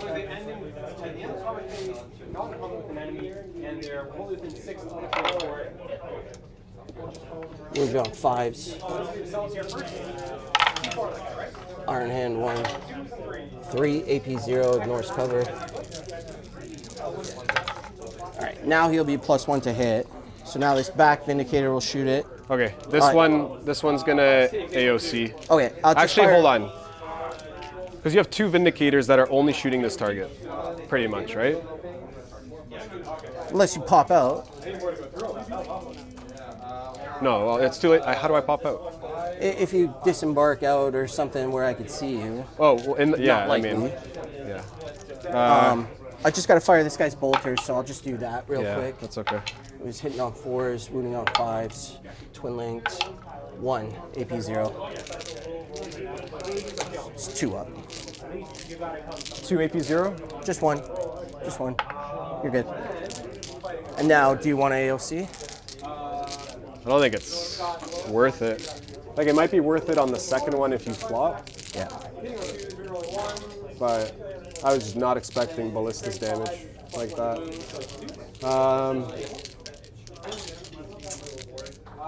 so that's that. 3 saves and 82. 2 CP. Which one's +1 to hit? So 4 damage. And that has not shot yet? It's okay, just go for it. Just go for it. So this one hitting on 3s. That was just the leader. It wasn't the rest of Only have 4 wounds left. So I'll save the Hunter Killer. 4 shots, goes to 7. Zeroing out each other for primary. 3. We have both not scored any primary yet. So this one's hitting on 3s. Which is a little wild. So I'll hit. This one wounds on 2s. Iron Hand. 2, 4, 6, 7. At AP3 goes to 4x. Yeah, this tank's toast. 4. It's dead. Yeah, 1 damage each. Do you explode?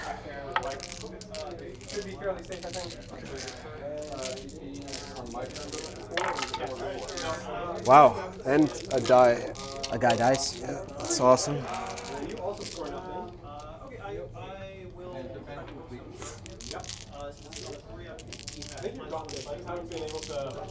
don't know. That was a pretty big blow. I think primary turn 4, and the question of whether I get the tank. All right, it looks like the risk didn't quite pay off. It looks like he, well, first off, Atal was able to actually bring a lot more guns to bear than John was hoping. Joining us tonight, we got a fun host. Let's see if we can get him actually on the mic. Mic check 1 2. Oh, geez, is this Uncle Hef? It's Uncle Heffelfinger here. Yeah. Hello, Lionel.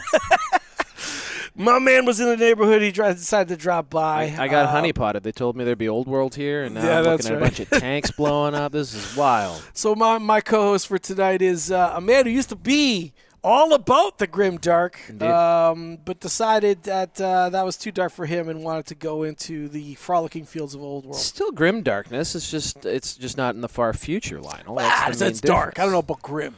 It's you know what's grim and dark is the postage stamp we are viewing this game on. This is amazing, this is what it is, man. When you're behind the curtain, the magic fades away real quick.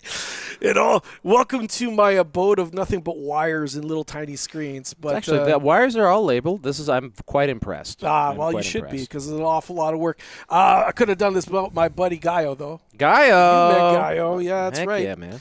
So, yeah, that tank would pop, and that is a big bada boom. Is basically what it's.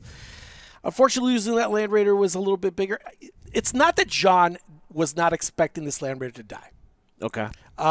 He's banging up against an army that is nothing but anti-tank. Okay. But I'm 100% certain he was hoping to hold on to it for one more round. Basically, take that box, put it in a good position, maybe light up something before it went down, and then to spill out over an objective potentially, or maybe even assault something depending on his opponent. But unfortunately, with that gone, that takes an awful lot of maneuverability from the squad that spilled out. Let's see what actually spilled out. I think those are Blade Guard. Let me see if I can get a bead on it. Can we get a bead on it? Not from that angle. How about over here? No, that's even worse. We can see it from the top only, it looks like. No, I think we could do better than that. What are we talking about? It's just because of where the cameras are positioned. We can't quite get a bead on it. I'm going to go for a scouting trip, and I'm going to check to see what actually spilled out of that thing. And while I'm doing that, let's listen to the dulcet tones of Atal kicking the crap out of John right now. I can just see the intercessors. Can't quite get a line on those guys. Yeah, so just the intercessors.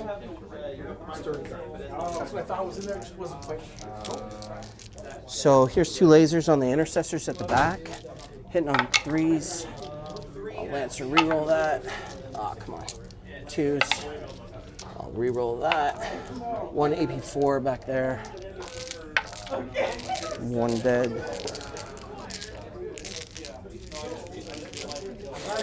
These scouts will shoot here. It's nice.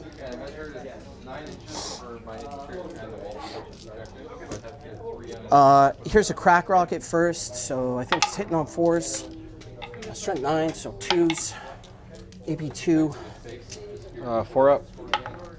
Good. Here's the sniper rifle. I'll iron hand that one, so it hits. Strength 4, 4 is here. 1 AP2. Force. 2 damage. And then here's the pistol shots and the shotguns. Hitting on 3s. Wounding on 4s. 2. AP none. You're good.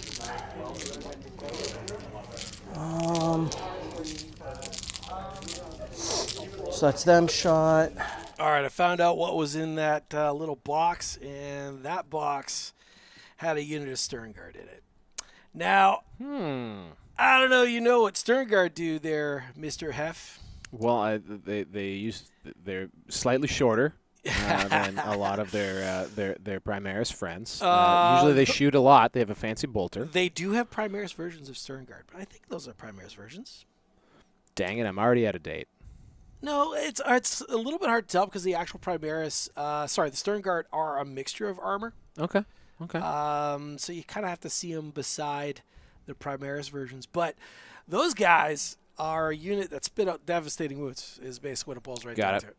And that's why they're just way out of position now. They're probably a little naked. A little naked. A little exposed, those Stern Guard. That is correct. Let's see now. Score-wise right now, John is leading, but that's going to evaporate really quick. We got extended battle lines. He'll be scoring probably at least 4 points for that. Area Denial, he'll score the baby version of that. I think that's, 2? What's Area Denial at? Yeah, 2. 2 victory points for that. So he'll probably score at least 6 on secondaries, which ain't too bad. Definitely better than 3. That's a lot of pressure already on the scoreboard. John's now going to have to take some risks when it hits over. He's going to feel psychological pressure to push forward there. He's going to need to make a move. He's going to need to make can't just run away and conserve those kill points. No, not this mission. Supply drop just kind of forces the point. In general, all the GW tables kind of force it. They have a lot of sight lines. You cannot nest. This isn't about comfort. WTC, tons of line of sight blocking. These tables, no, you can't do that. Okay. You can't score and be comfortable on any of the GW setups. It's really about reaching out, dominating, positioning super well, aggressively maneuvering to the. You know what? It's like competitive paintball. Oh, that's interesting. Yeah. It's like competitive. If you ever seen paintball. Where they have those indoors, like those inflatable. You got it. Yeah. When they peekaboo. When they hit that horn, no one's standing still. They're all rushing to the middle, and the reason why is they need to suck up the table and assert control in sight lanes, and that's what you got to do on GW tables. This isn't, tons and tons of L's where you could comfortably just sit there and nest and be patient. No, this is indoor paintball. You have to aggressively move forward to get into position to score and deny places where your opponent can maneuver. And right now, on the table, I saw some of the tanks were red. Are they actually? So do we actually have a Blood Angels matchup here, or like? Oh gosh, no. This is Atal. So this is a man who chases the meta. Okay. He almost always will be Marines, and Marines are almost the meta always, so that's a good news for him. Okay. But this man is playing like an Ultramarine. Not really Ultramarine, because he's not taking any of the Ultramarine characters. He's taking a single engineer. So these are like vanilla Marines? Vanilla Marines. Okay, cool. Versus, did I hear Iron Gladius versus, he's playing Iron Handsy type style. It's called Ironstorm. Okay. And he's versing Gladius, which is your Swiss Army knife of Space Marines. Okay. All right, for you folks, my man hasn't played 40K in forever, so we're kind of taking it from almost like the basics kind of thing. And I'm painting broad strokes here. That's all right. But he's played an enormous amount of 40K. I flamed out about halfway through 9th edition, so I'm a little out of date here. I did come to. I think I came to the kickoff 10th edition event here. You did, and that was fun. I don't have a specific memory from it. Well, you brought an entire giant squig-off. Oh, I brought it. Okay. Yeah, all right. man. Okay. Yeah, all man. Right. You thought it was going to be absolutely awesome, and then of course it died. I doubt. I thought it was good. I have enough self-awareness to know when I play in Warhammer, it's probably not good. But that's all right.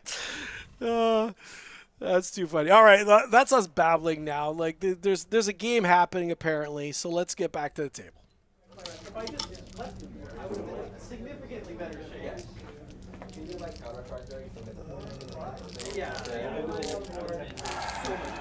I'm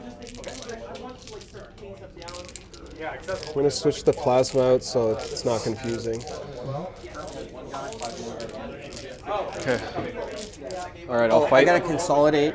So those guys are locked. These guys. So this guy will go 3 to there. This guy can't go through you. No. Okay, this is why I was confused. What was 11? So I guess they just have to stand there. Fight back. I might as well spend 1 CP here too for AOC. Yeah. So. It depends where you're allocating. Yeah, I got to figure that out. Okay, scouts will fight the scouts first.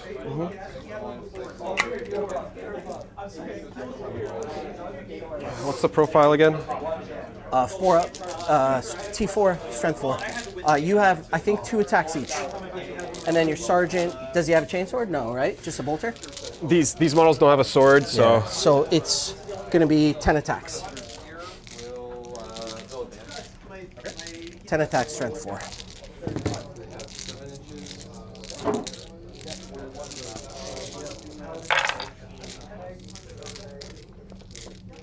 And force. Yeah. Just 3. 4 ups here. 1 takes a wound. Okay. The scouts are just slapping each other. Clearly. It's going to be that front guy here. Which are pretty much based everywhere, so nowhere to go. Yeah. Okay.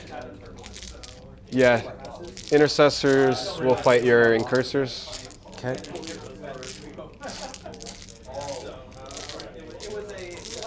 Power Fist. And then 2s. Oh, of course. So 1 4 1 up. AP2. Yeah, so 1 4 up here. Oh, AOC, yeah, 4 up. No, 1 dead. Oh, reroll 1s on objectives. To Or wound? actually, sorry. Intercessors, if you're on objective, reroll all wounds. Yeah, there you go. So the 1 will reroll. Into one's to one. Like sick. Go figure. And then you have 4 attacks with your chainsword. Oh, that was Force. beautiful. So this is pretty much twin linked. Can't reroll for 3 ups anything. here. So 1 more takes a wound. Yeah. This should have died way earlier. That's here because he was the one who on the objective that he put most of the material game. I don't think when it's in, I think he's a little bit further moved. So I think in both directions he's out of that. But the other 4 should be able to still kill them. 9 and 9. It's contested. I went through all my guys who saved lives. Ay. For real, right? That one's disappearing first. Jeez. I think if I had a chainsword, I would have at least killed a scout, but Yeah. that was unfortunate. Okay, so that would be it. So I'm going to discard area denial, gain a CP for that, and then I'll get extend for 4 points. For 4 points. Yeah, because I've got this and my home. Oh yeah, I was thinking of a different secondary. Yeah. So you'll go up to 1, I'll go up to 3. You can't uppy downy your scouts. Is there anything else you want to do before I draw secondaries? No. No? So supply drop, nothing. Select missions. No prisoners, secure no man's land. Okay, so battle shock for the intercessors back there? Yeah. They fail. Of course they would. Okay.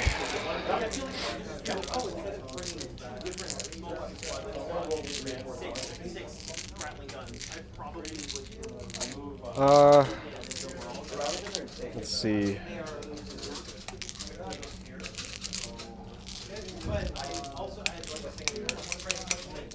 All right, so how well did that turn go for Atal? And that's the boys in red at the bottom of your screen. Pretty darn good. Killing Land Raider always feels good. But more importantly, look at that far left-hand objective. At the beginning of the game, I said to you guys that I wasn't all that enthusiastic about the positioning of that unit because I felt it was a little isolated. But maybe the crackback from those two units, maybe it wasn't being seriously threatened. Well, guess what? I was right and I was wrong. I was right in the sense I wasn't thrilled about it. That was true. But I just did not appreciate the fact that both those units were made to charge. And that objective is now scooped up.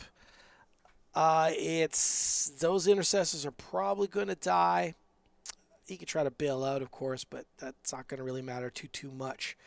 And the reason why I didn't like the fact that it was isolated, look at, there's no backup at all. That is the one objective that is easiest for the Yellow Marines or the John Marines to get to. And they are completely isolated.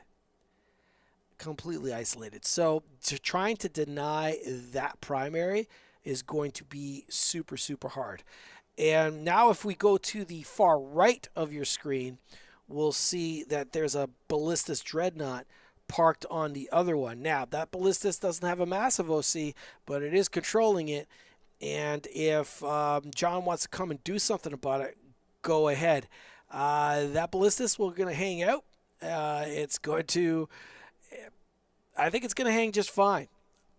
I don't know how threatened it's going to be, but unlike those intercessors to the far left of your screen, that Ballistus Dreadnought is backed up and backed up in a serious way. Not only with infantry acting as screens to make sure that his tanks don't get bogged down in infantry, but that Ballistus is also backed up by two more Ballistus and basically two Vindicators.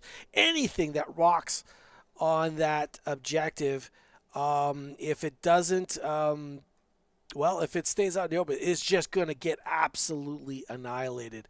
So that's good bait.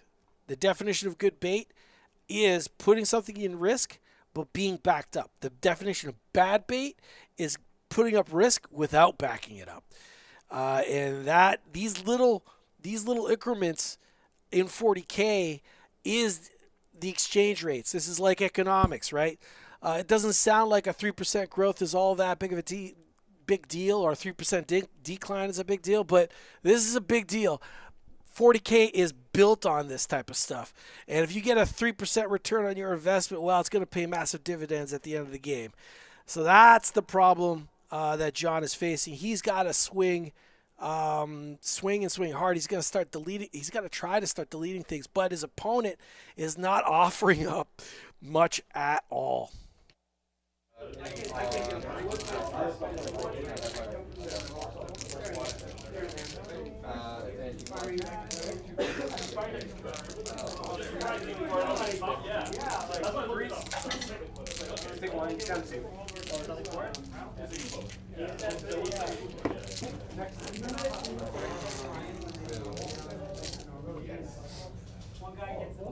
Oh, hold on. Yeah, you gotta be away. Yeah. No, I'm going right fire down. Yeah.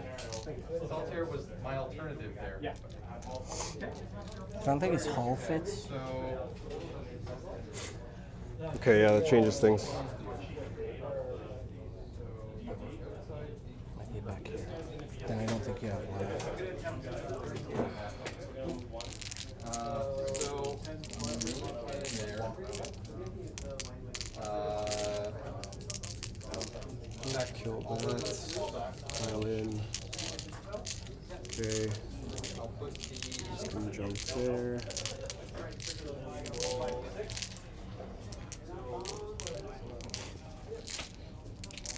Okay, the defensive array. Yep. And the Gatling cannon. Yep. And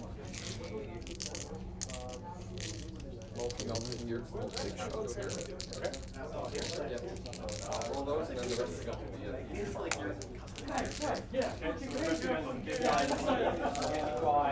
Okay, so 1 and 2. Okay. So I'll mark them.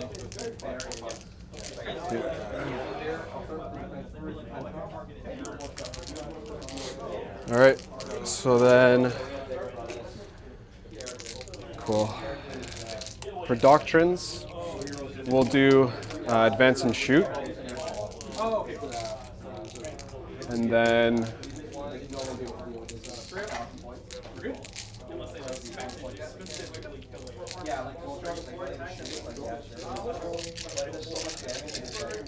any other ones? Let's see.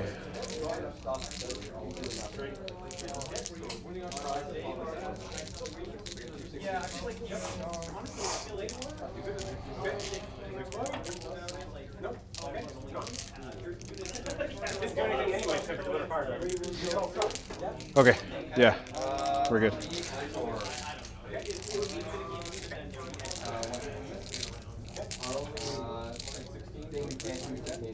You can remove the wall.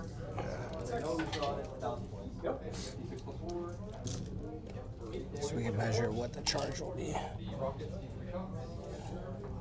So nine total, so 3, yeah.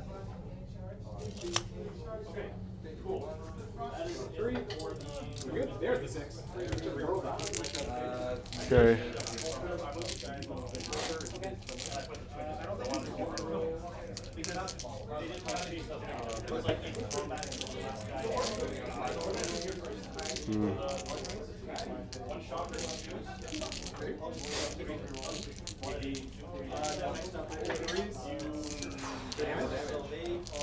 Okay, so I can't save it anyway. So we explode. Nope. We're just going to get as close as possible to the wall there. 5 guys inside. And get the charge. Okay. That's the rest of the string, right? Yeah. This way? Nope. Is this 3 inches or what? So he has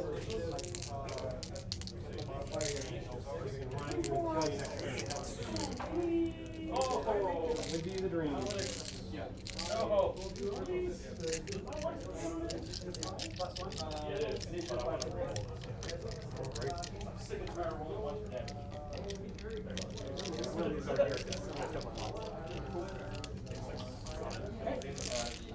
Okay.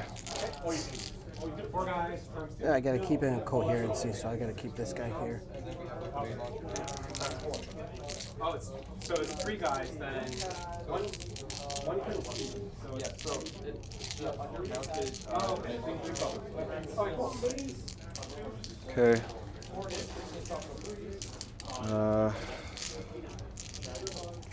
Let's put that wall back here.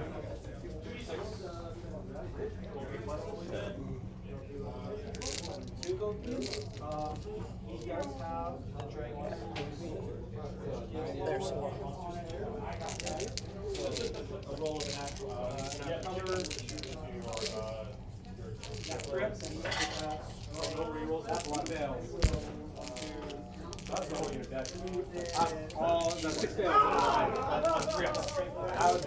So what would actually see Gilliam in there?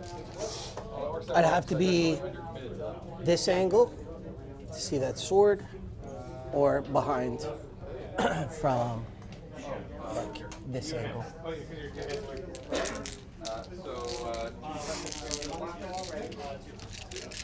Okay.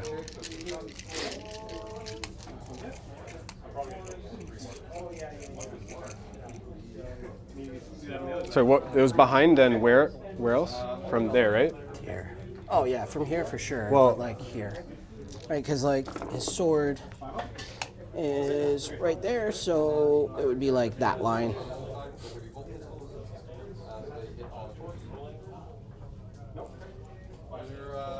Some very well hidden rangers. Okay, so that is just about the turn. So This sword is stupid. Yeah, I hate it, bro. This sword is so stupid.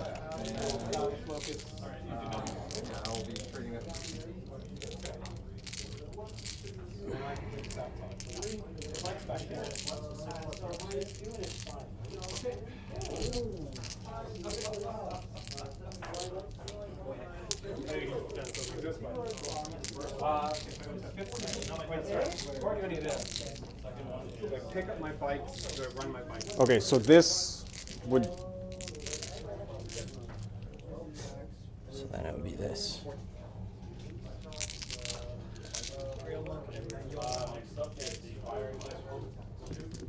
What a ridiculous sword.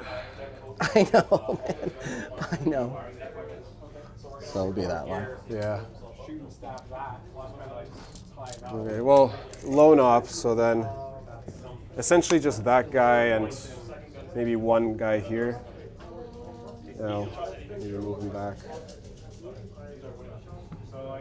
further. It's been very like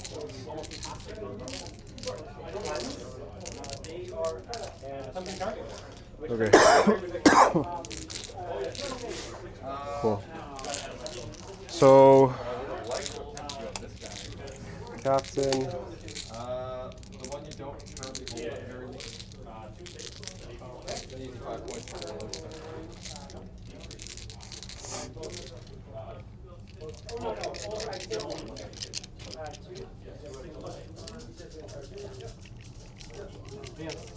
One can be there. Okay. This will go away, but I can cleanse on it and do something. Because if it was like any other unit, there's a lot of flies Basically, if I run the This Lancer back here will advance. you got one guy inside that guy. This one has squad assault intercessor and a marshal.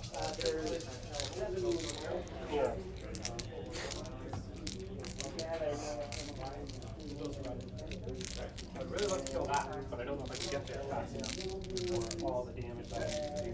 13? Yeah. I mean, I had more than that, but I'm just trying to cut this off. You got a whole bunch of guys in there too now.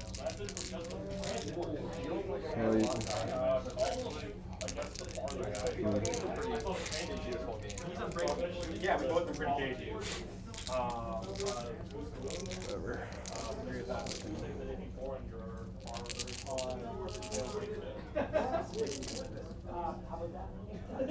Okay, I'm pretty sure it has that shot. If you want to check it. And then, I guess, there.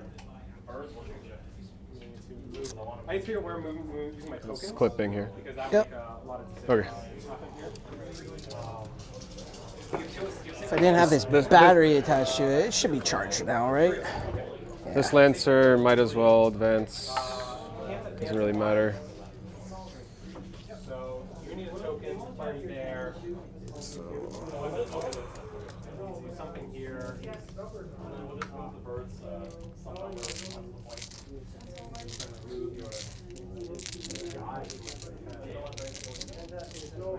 just gotta go past there. And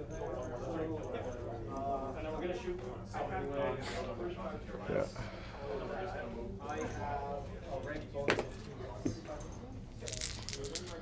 Okay, and then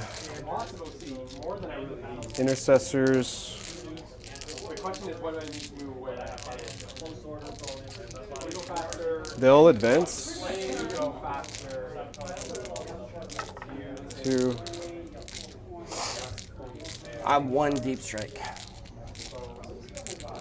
That land speeder can deep strike. Oh, Just so you're aware. right. Yeah. Okay. I'll just hide a little bit. Okay.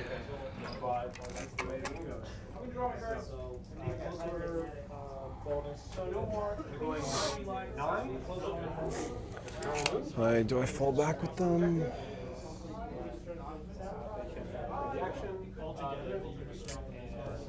So well within 9 there. No, I don't think so. Okay.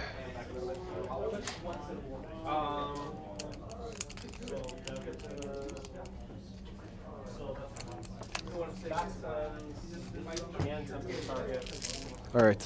In that case, yeah, Vindicator and these guys.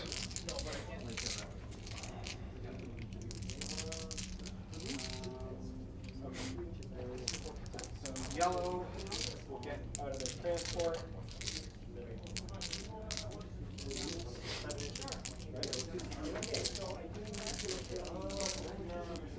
Oh, there's a 3. I'm going to roll the pages.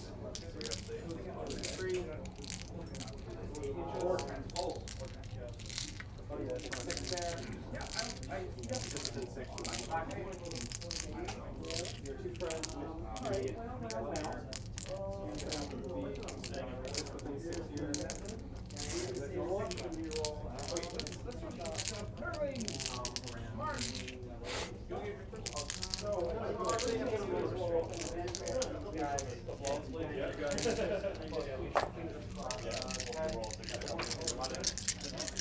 So now you'll be the guy that puts it together.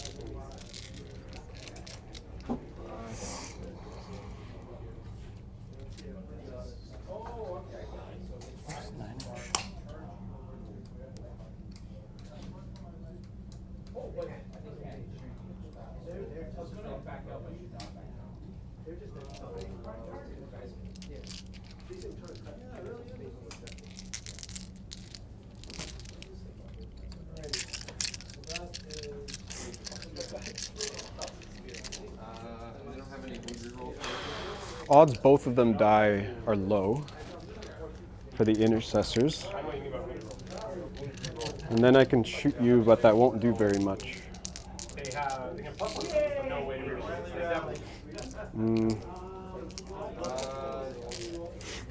Okay.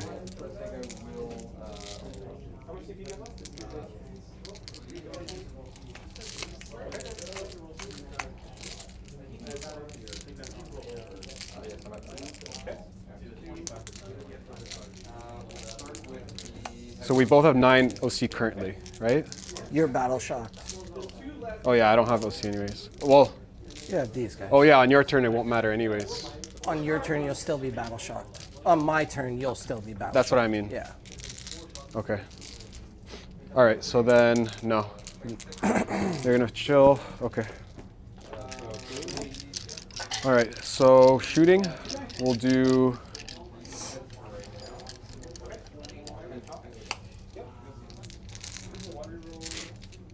Oh my god.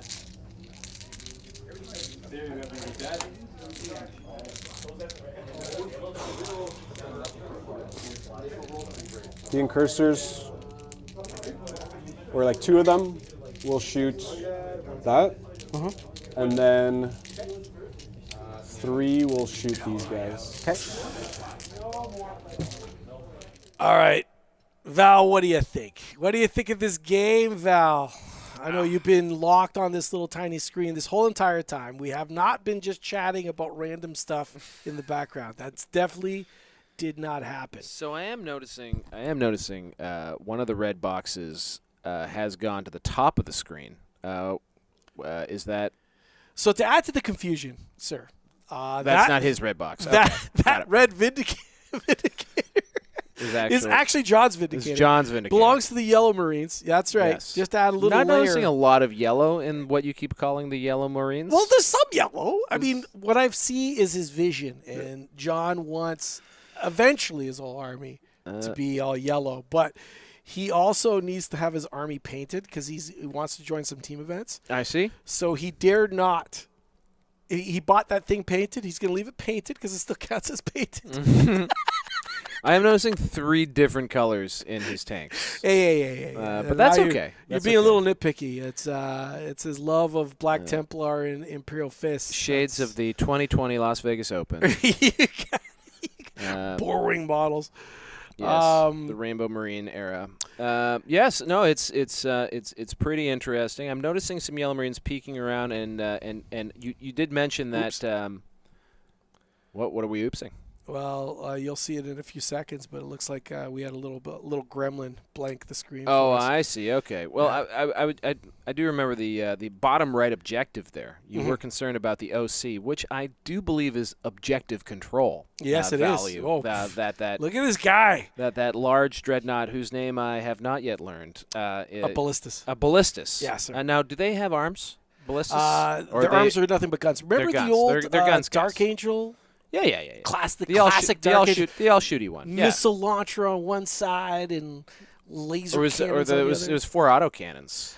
You could build it that Yeah, way, and that quad- was one of the competitive ways of building it. But the classic one was missile pods, missile launcher. That was the and- box. that's Yeah, correct. Yeah. Yeah. So when you were 12, you built that one. When you were cool, you get the 4 autocannons. Yeah, sure. Yeah. Yeah. And you ran it as Grey Knights. Well, yeah. That is actually before even my time in 40K. So he did seem to sneak that objective. Now is that Ballistus going to be able to beat those guys up at all? Because he doesn't have arms. He's he's like a Storm Surge. It could definitely dry hump him, but not enough to knock him off. It counts as an OC2. So what Atal's using that is basically bait. If you don't come and touch this objective, I'm just going to hold it and score it when it hits my turn. So now John has moved over there to flip it. So he's flipped it now, which is the good news. But the bad news is that unit's probably going to get lifted by the various guns that are just buried in that corner.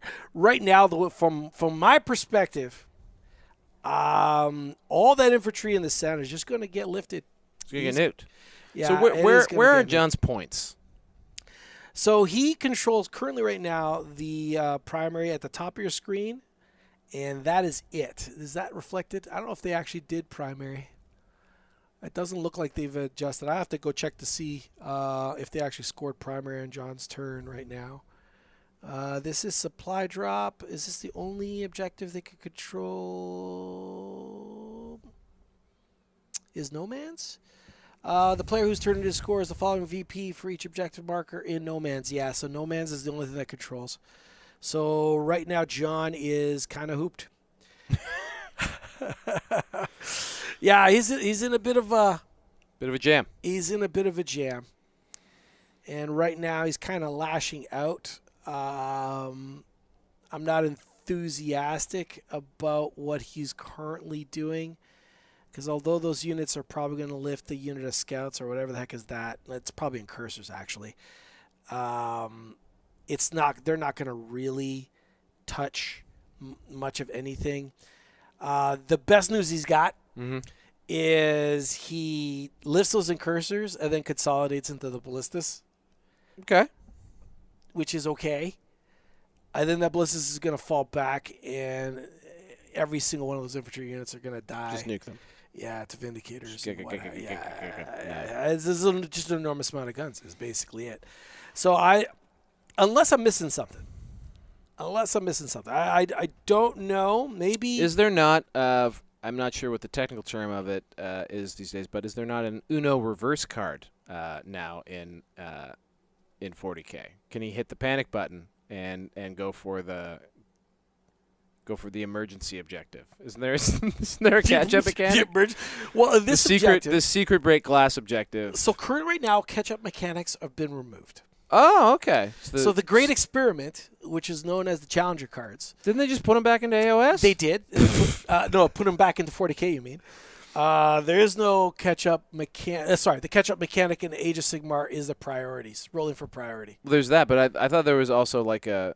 I remember at the beginning of 10th there was some sort of like a... Challenger cards. Yeah, Challenger card. Okay. They're So called gone. Challenger cards. They're gone. So the issue So with John it- has got... He's hooped. Yeah, the snowball is already rolled, and this is the biggest problem. Like, in the background, folks, Val and I were talking about a channel. Oh, I wish we knew there's this channel.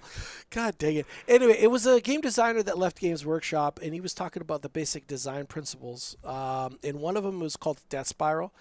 And basically what he's saying is, I'll abbreviate, but basically 40K is like a snowball. Once that snowball starts rolling, it's really, really tough to stop it. And that's what John is currently facing. He's lost resources.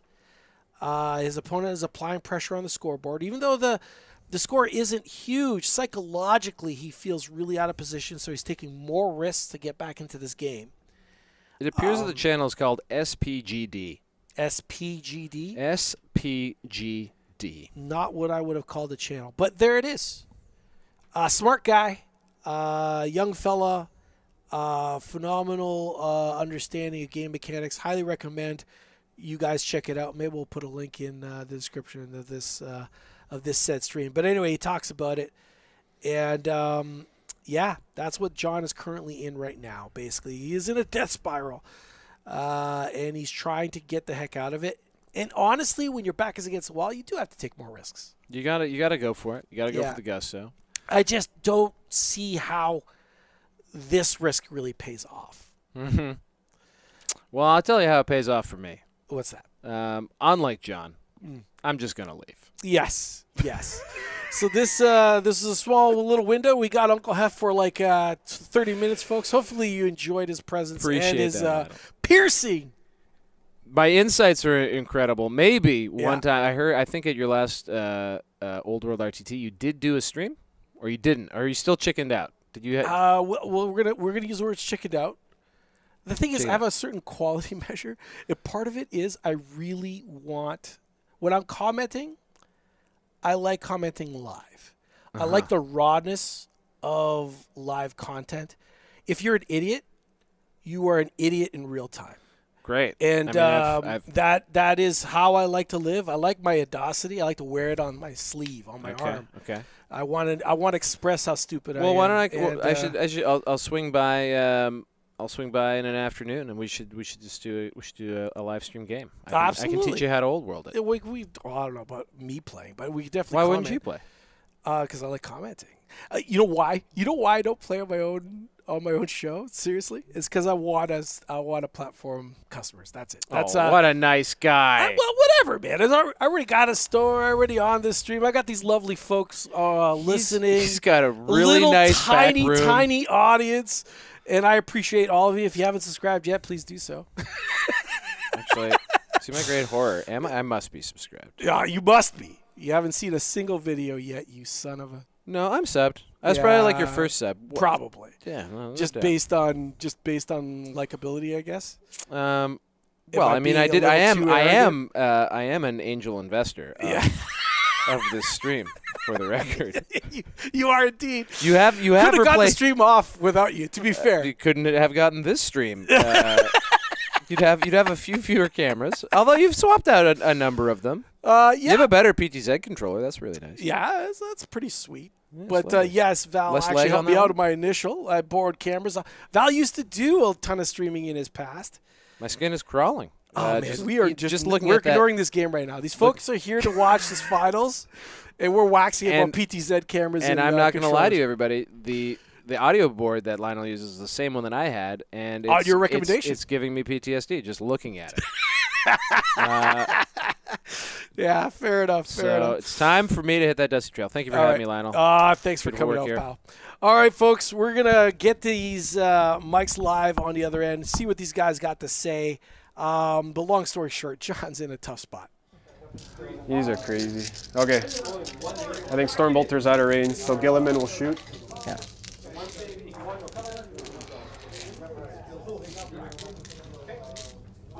2 shots.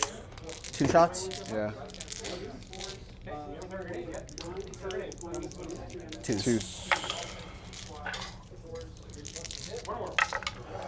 1 AP2.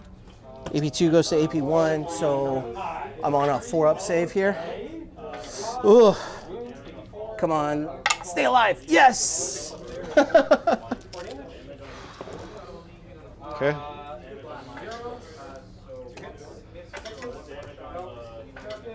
This board could have looked a lot different right now. Oh, yeah. Okay. Let's see. So all the Blade Guard will shoot that thing. What's their range? 18? 18. They all have that heavy bolter? Heavy bolt pistol or whatever? So one isn't... Oh, hold on. One is Neo Volkai. I think that's a different range.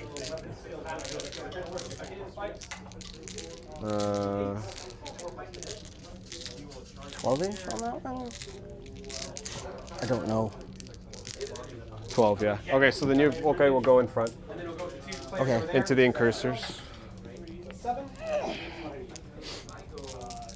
So these are the 2 pistols going into them? 2 pistols. 6s. His Absolver pistol, 3 up. And then, hold on.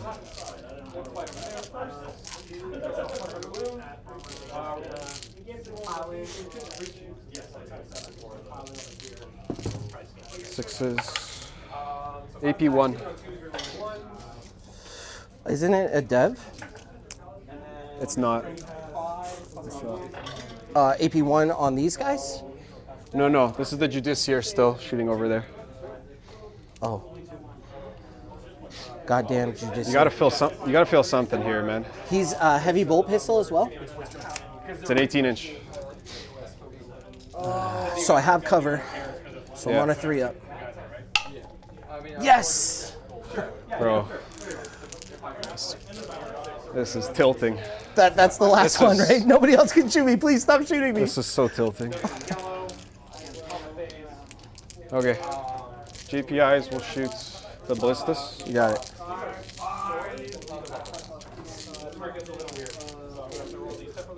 All right. 2 pistols. 5s. 2 regular. Nothing.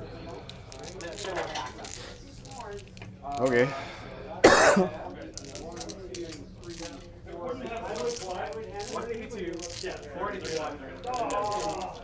That's all the shooting. Or pistols in combat, I guess. Sure. Plasma. Into Incursors? Yeah, yeah. 3, and then... Is this overcharged? No. 3s. 1 AP2. I'm wholly in cover, so AP1. So it'll be a 4 up. Saved. 3. 4. Do scouts have pistols? I think so.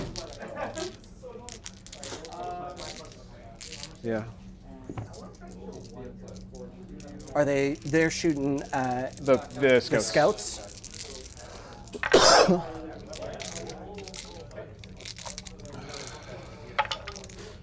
No. Can you fail something? Anything? I'm gonna try not to. Anything? Like,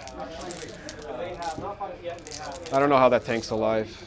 I'm 1 wound, bro. I'm 1 wound. I don't know how that shit's alive. Okay. All right, shooting's done. Charges.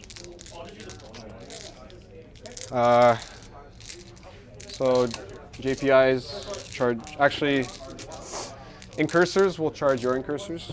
Okay. 6.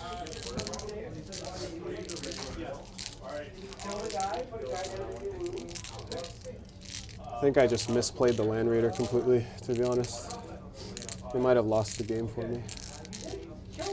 Lots of game left, bro. Let's see.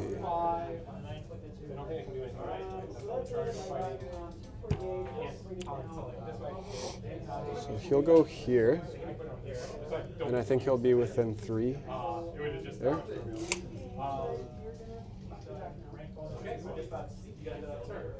All right, what John's doing right now, he's trying to position so that he can tie up 2 Ballistus Dreadnoughts.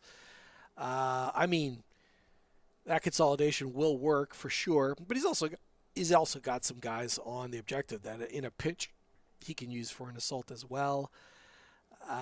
So that's not nothing. The secondaries he drew for the round, because we were babbling for a really long time. No prisoners and secure no man's land. So he'll score something on no prisoners, potentially lifting that Incursor squad. And secure no man's land shouldn't be... Yeah, will not be a problem either. Yep. So, all right, he'll have a decent amount of secondaries, potentially 10 points on secondaries, which is not certainly not nothing. I like the fact that he's applying pressure on the right side. But again, unlike John's play to the left hand of your screen, where he had one unit isolated, this part of the table has a lot of power in it. And that's the downside. Like, he's doing the right move in the sense that he's applying pressure there, forcing him to have to deal with it. But he has the tools. That's the problem. He has the tools to deal with it already in position. And don't get me wrong, tying up those ballistas is certainly not going to be nothing. It's going to be really irritating.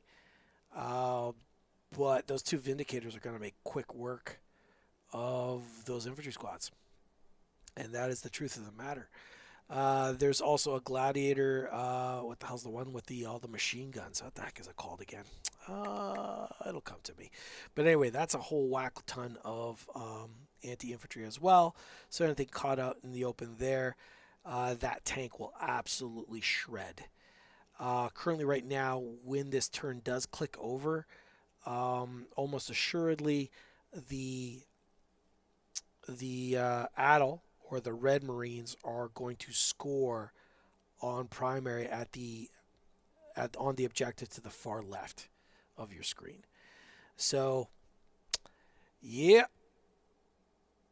Can he hold that objective?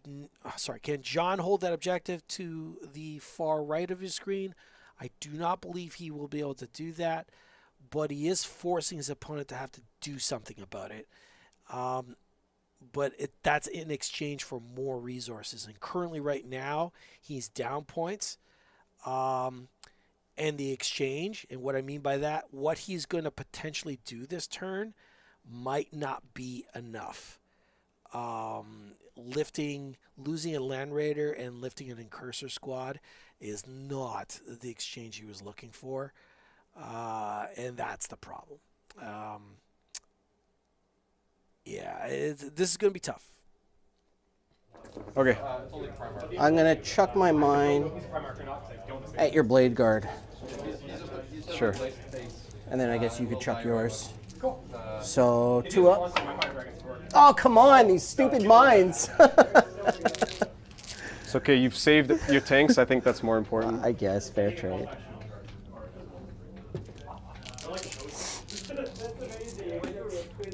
Would you like to use your mine? Stupid hunter killers never do anything, eh? It's crazy. Hit and miss with them for sure. Okay, yeah.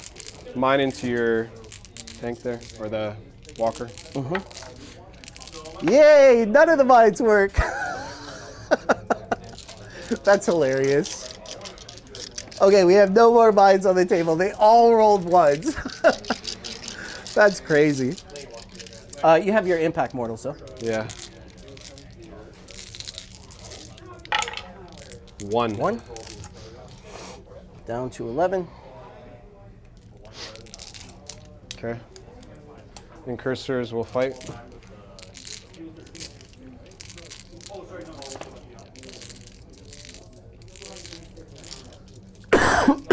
Actually, there's no way I'm killing this guy now. There's no way. So actually, I don't have interruption. If the Judiciary...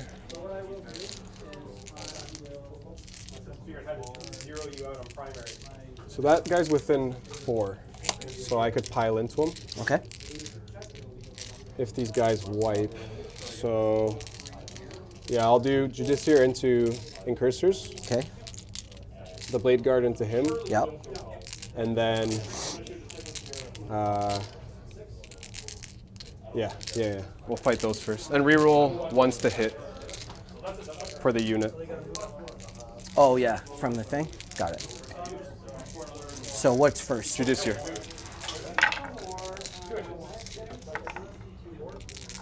Threes. 6s are devs. Okay, 3 devs. No way. 2 AP2. 2 AP2.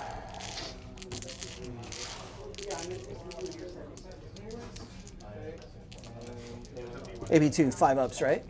Mm-hmm. Ah, they're all dead. Okay. Wow, that Judas here. Blade Guard. 4 attacks each? Yeah. 12? 3s, re-rolling 1s.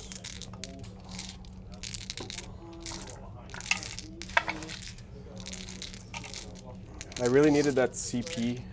What's your strength? For 5? Lance. Yeah. That was Strength the 5, issue. right? So 6s. Yeah, 6s. Yeah. Oh, that's pretty good. 4? Reroll 1s on this objective. Yeah. 4? 4. AB2, 4 ups. Takes 2, so down to 9. Okay, I'll activate these guys. You got it? So Power Fist, 3s, and then 5s. 5s.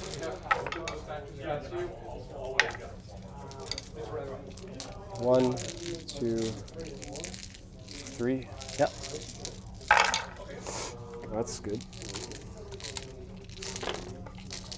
And then 6s. 1. Oh, yeah. 2. AB1, AB1. 3 ups. Takes 1 more, down to 8. Okay. And then Incursors. I'll get a 3-inch stick, and let's just see if this is within. I think you're probably good there, but I have a 4-inch stick.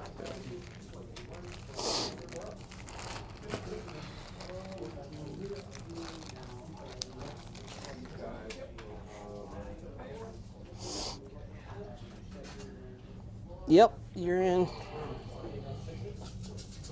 So here's a 3-inch. Yeah, it's just going to be just outside of.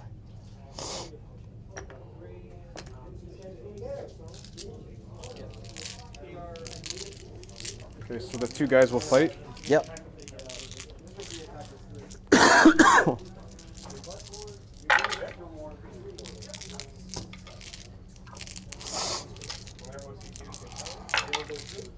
Nothing. Nothing. And then This guy's not on the objective, or it's hard to tell. it's hard to tell. But if you have 4, I have 4 as well. Yeah, I have a way to increase his OC to 5 for his CP, right? Okay. The same thing that moves him 9. Yeah. The intention, which I thought it was on, was just to line them all up on top. Because he looks But- like a little off, so just move this squad over and then these guys over. Okay. Does that work? Yeah. And then you've got As your long as they're- OC there. I don't know, like, There he has the tip. yeah? Okay. So I hit back. I'll fight here after you fight. Yeah, I'm going to hit you first with my Incursors. Yeah. So I have 4 Incursors left.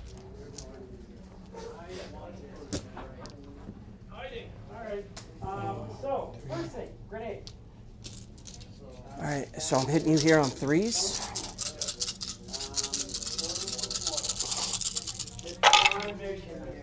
Okay. Oh, it's a lot of misses. 3 go back in. I'll hand 1 of the misses for another sustain. Sweet. And then 4s. Yeah, we don't have that much time left. It's almost 8:30. Jeez. 2, 4, 6 AP1s. 4 ups. 4 ups. That's them. Nice. I just needed average rolls. I just needed average.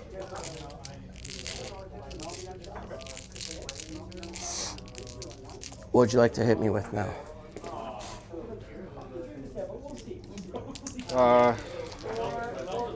Scouts. Scouts into scouts.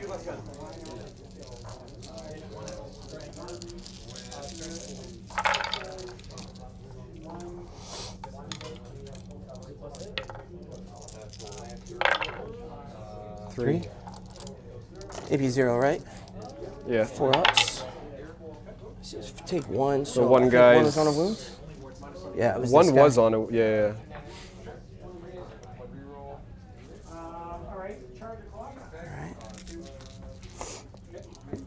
Okay, so I So got. they're gonna consolidate. Oh yeah, I had to consolidate with my guys too. Sure. So I won't consolidate into your scouts so as to not change the thing, but he'll just move there. This guy will just move to here. All right. So this scout will go towards your closest model, but engage the Incursor. Just go there.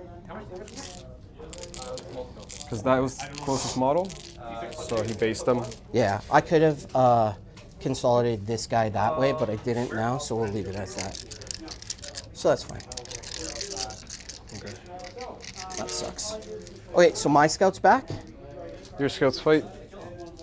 Here's my sergeant with a chainsword, hitting on 3s. I'll iron hand this one. I'll wound you on 4s. Come on, 1 AP1. Goes through.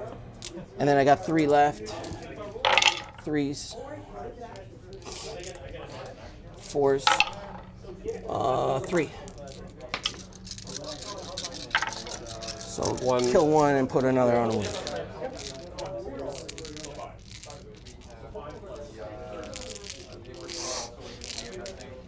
Okay, what else do we have? Anything else? Oh, I have to fight here with my Dreadnought. So this Dreadnought, hitting on 3s, I'll hit. Strength 7, wounding on 3s. Iron Hand reroll, 2 AP0. So 1 wound here, and then this Dreadnought. 1 wound, that was on these guys.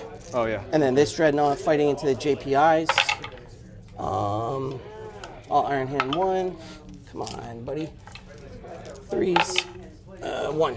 AP nothing. Take one.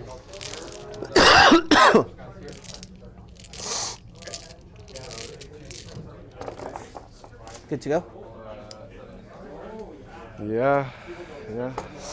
So your score will be no prisoners. You killed the Incursors and the Vindicator, right? So score 2 for that. Secure no man's land. We're contested here, and I have that one. So do you want to keep it or discard it? It'll be 2 points, right? Yeah. Yeah, I'll discard. Discard. It will be up to 5 if you have 2 objectives. I know, but I just have 1. Yeah. And I'm no man's. contested here, right? Oh yeah, you wanted 1 here. So you want to control 2? Well, because we moved your guy up there. Oh, because I have to second. score it. Yeah. Yeah, I forgot. I have what no second choice. there. Yeah. So you'll have 2 points there, and then you gain a CP. I'll gain a CP.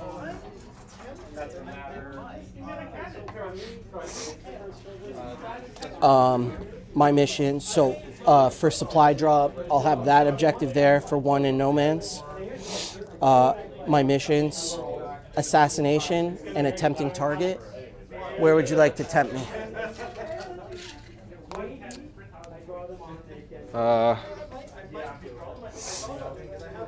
Here. That objective?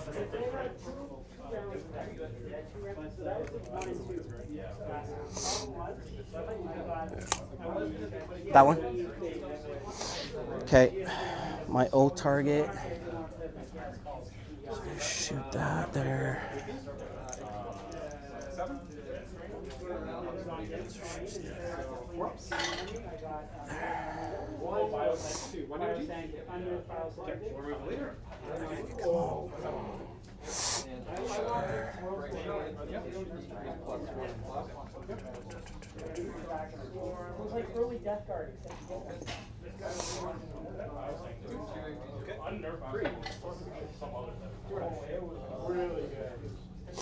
This is up to 14, correct?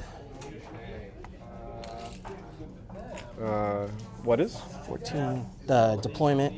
Yeah, 14. So it's here. I don't think I can get my guy in here. I'm just going to double check.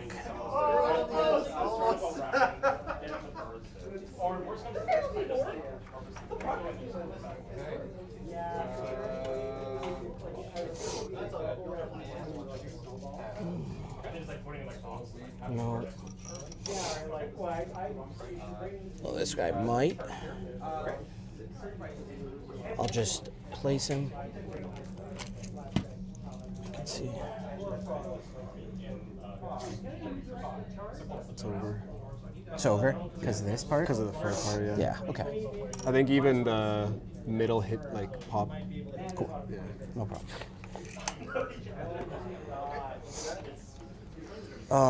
Sorry, that's your dice.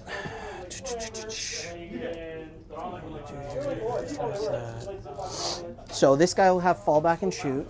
Okay.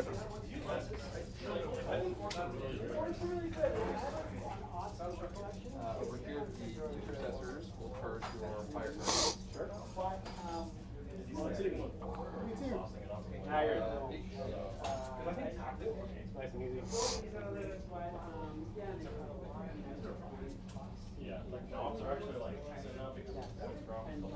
Okay, as he's deliberating his round, how well did John's turn go? And the John's turn, I mean, is the top player of your screen, the Yellow Marines, or mostly Yellow Marines.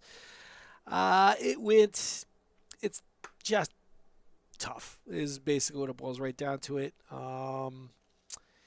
He got to move some units and say, hey, do something about it. It was nice that he scored some secondaries. That's the pro. But I think the cost is going to be fairly huge right now. I think potentially he's going to lose both units of infantry this round. And I think he's going to lose at least another tank.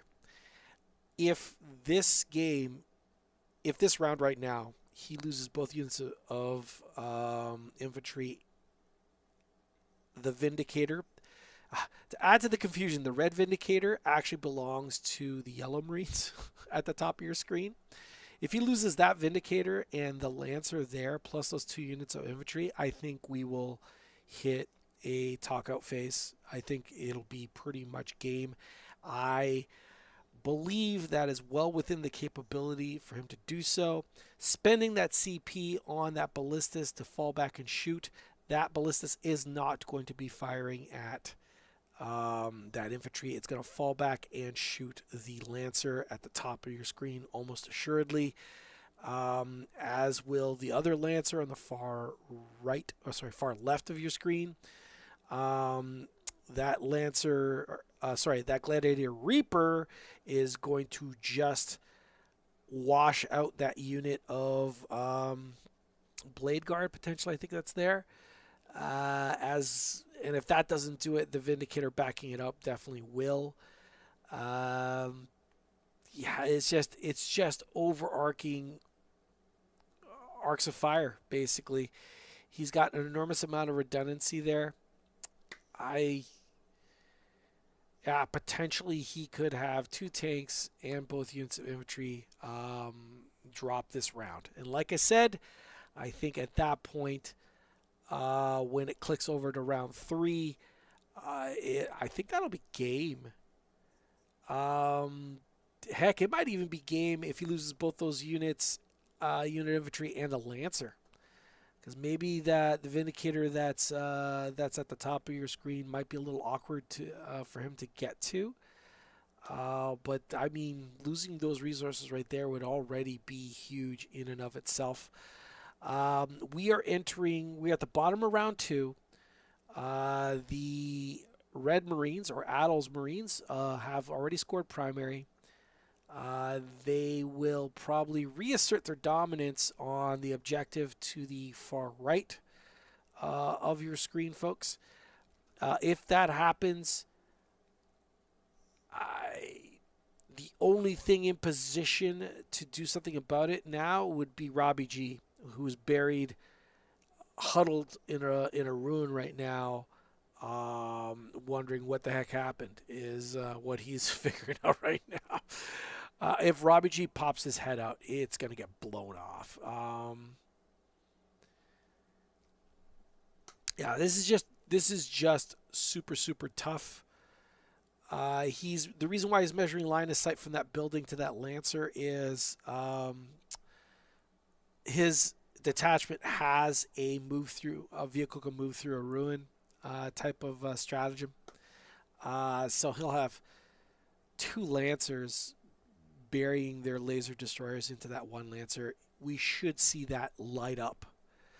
So yeah, super tough. He's got assassination, which he could possibly do because there is a Judiciary buried in that far right ruin where the Ballistus Dreadnought is. And then attempting target. I believe John picked the center. I'm not 100% sure. I'm going to just go verify to see if that is the case. But I'd imagine that would be the only objective I think he would pick.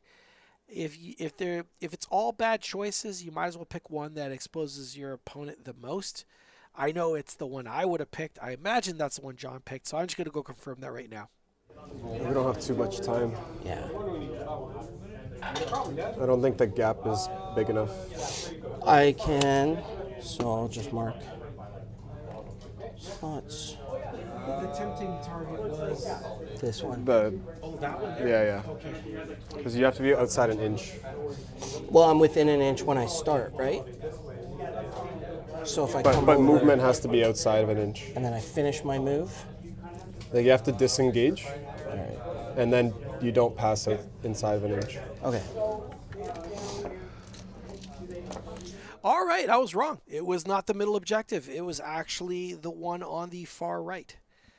I'm guessing he picked that one to distract his opponent as much as he can, but I think that is something he was going to try and nab anyway. So, and he'll be able to nab that with little risk. Maybe I'm wrong. Maybe that Ballistus is just going to hang out with those guys, but I don't think that's what's going to happen. I'm pretty sure that's, and there it is. It's falling back. And the infantry that's going to be there, the one with the Judiciary for sure, is going to be eating a Vindicator shell right to the face. Yeah, well, I guess we'll find out how this all turns out. Hopefully, folks, you're enjoying the show up to this point. If you're new to the channel, well, welcome to us. If you find a little tiny spot in your heart to hit some friendly buttons, that would be absolutely fantastic. We're trying to grow the channel, trying to reach out to as many people as we possibly can, and we can only do so with your support. To everyone that's already done that, man, we are super, super happy you've done it. Thank you so much. I know it's really kind of nothing. You already subscribed to a gajillion channels. What's one more channel? But for our little tiny channel, it's a big deal. Thank you so much for doing so.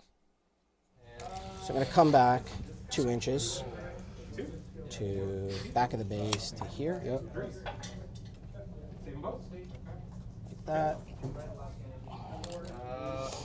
And then outside of an inch. Yep. So 2 goes to there. Then I have 4 left. This to here. Outside of an inch though, right? So Rotated. I don't think. Okay. Okay. If you want to do it inch by inch. Yeah, here, we'll do that. So Do you have that little inch? inch measure? Yeah, I do. Or this one? Yeah, it's right there. So I have 3 inches left. Oh, shit. Just round it over. Is that good? Because I hit that. So this is a 3-inch measuring stick. So would I be able to get to there? I'm not sure. Let's see. Because if you wanna, So from the if you wanna use that for the 1 inch, and then yeah, we could do that. And then I have another 3-inch stick. So let's say I move up an inch. So that guy comes up here an inch to there. And then I got 2 more, which is that. So, but then I have to stay outside of an inch. I guess measure from like So there's the tip, and there's 2 inches, right? So Like think I get honestly, it. from the middle of my pack, Yeah. I would be like, I don't know I how get a I don't know answer how on 8 that inches actually clears it, but So it comes down to kind of extend battle lines. Okay.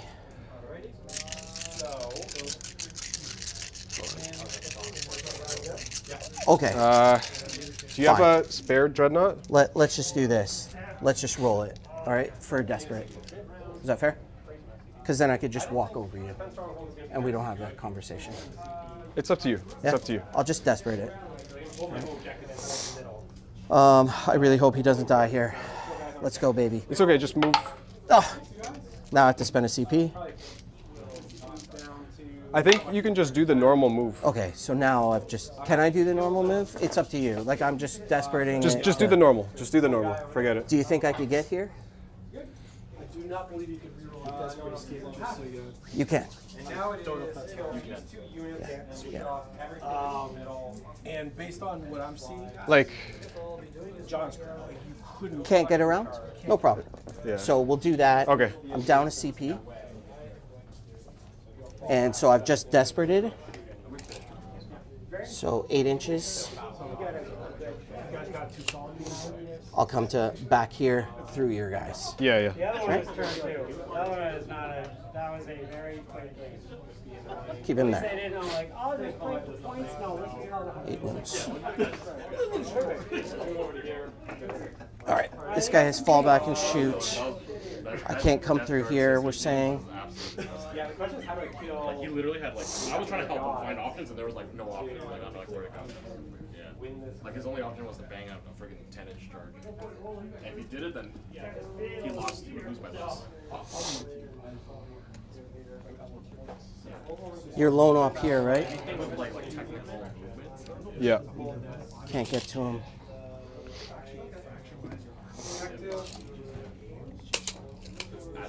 These guys will shoot there, that'll shoot there.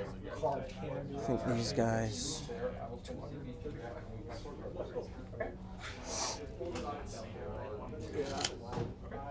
I don't think I need to do what I did there, so I'm just gonna move these guys up a little bit closer to here.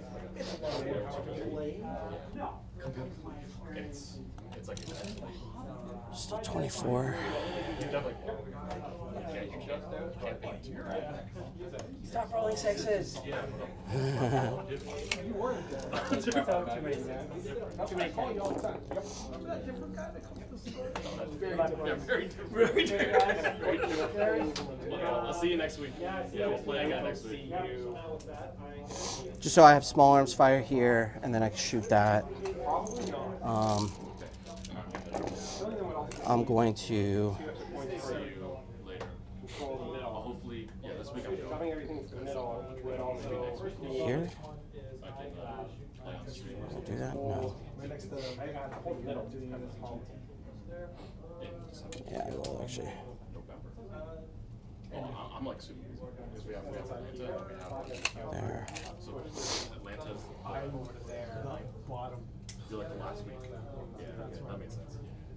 Because I think DPO is like the 19th or something. It's like the third week of third week or second. You'd be the fourth. I kill this, type this. So this guy's just gonna move up 6. It's here. Can he? He can go through vehicles, right? Because he's infantry. I don't. Lionel. Can infantry go through vehicles? Sorry, there's a lot to They can walk through vehicles? Yes. Well, it's over, right? Yeah, yeah, friendlies. Not enemy. Oh, really? Yeah. Just vehicles can't walk through vehicles. Yeah, basically. Oh. Vehicle or monster. You can't go through enemy. Yeah, yeah. I always played that like my own guys walk around my vehicles. No. You can walk through your own vehicles?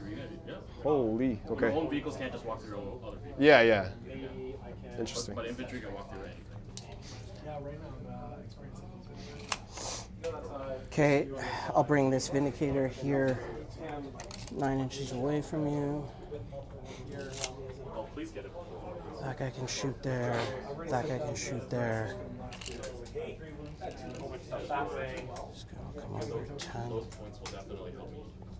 Where's my line?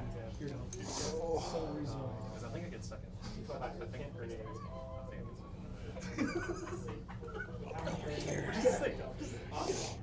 I'll take it. All right, see you, Lionel. Red transport with that. I'm going to need to get out. And what? We got a guy in there. Or you or zero primary. Do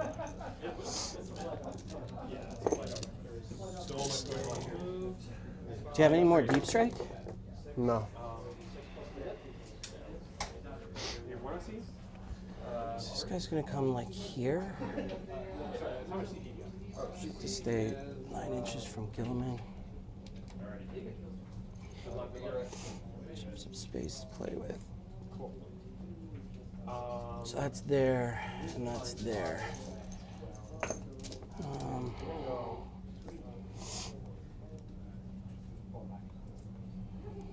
Take that objective. Shoot dice. All right, Atal's currently right now lining up everything just so. He's got everything in the Goldilocks zone right now. Again, I believe we're going to see both the infantry units get lifted.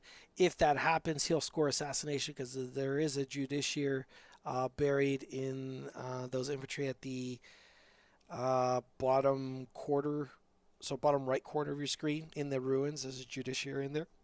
So he'll score assassination, lift those 2 squads. That Lancer at the top of your screen, that's that gray vehicle, that dark gray vehicle, will die. I'd be very shocked if it doesn't die.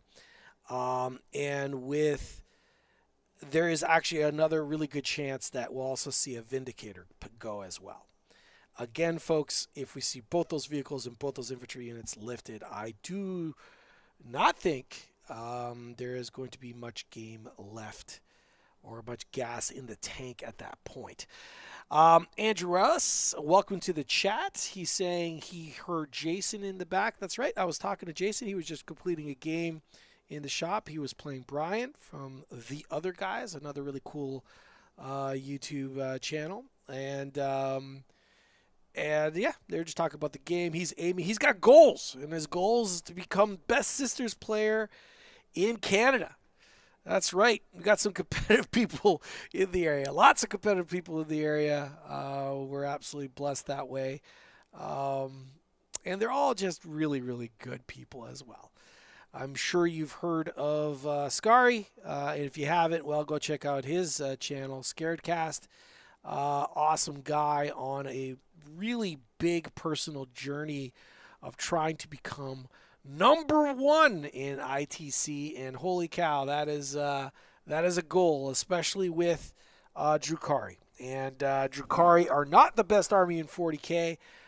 He plays them to the best of his ability and does incredible work with them. He's doing really, really well. I believe he's 4th from the top right now. Currently Innis. Never met the man, but I heard nothing but nice things. Is #1 in ITC currently right now, if I'm not mistaken. So Scary is on his heels. That's right. He just needs another big event, but time is running out. In fact, I believe time has run out. I believe his last kick of the can was this LVO, if I'm not mistaken. I could be wrong, but I believe, or is it Worlds? Worlds ends it. It used to be the LVO that ended it. I can't remember. Maybe if he's still listening, he'll jump on the chat and let me know. But in any case, an absolute phenomenal journey for him. Obviously, #1 Dark Elder player, I'm sure, in Canada, if not the world. And we got Dominic Constantino, weird-looking AOS Wednesday. Yes, I know. We've been playing a lot of 40K in the shop currently right now, mostly because of all the league that's happening. And the 40K league went a little bit longer than the AOS one because there was just more guys playing it. We will be back, hopefully, to our regular scheduled program and have some more AOS popping on the channel. I know I got something brewing for Magakin. Personally, I want to talk about Magakin. I want to talk about Iron Jaws, the points adjustments that the game went through. and hopefully we'll have some battles in the upcoming, in the not too distant future. So stay tuned for that, Mr. Dominic. Don't worry, we certainly haven't forgotten about the game. Age of Sigmar is definitely one of my absolute favorite games. So don't worry, pal. We'll have some cool stuff, I promise.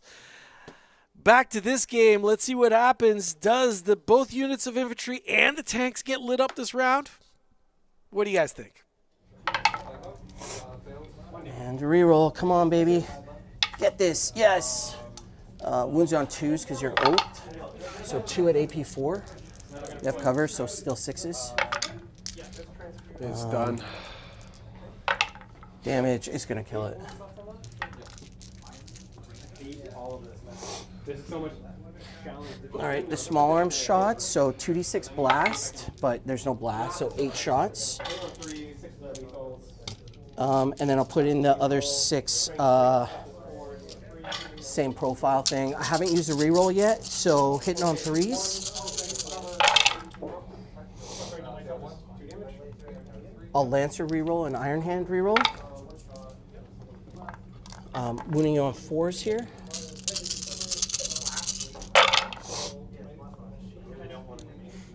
And a wound reroll 1.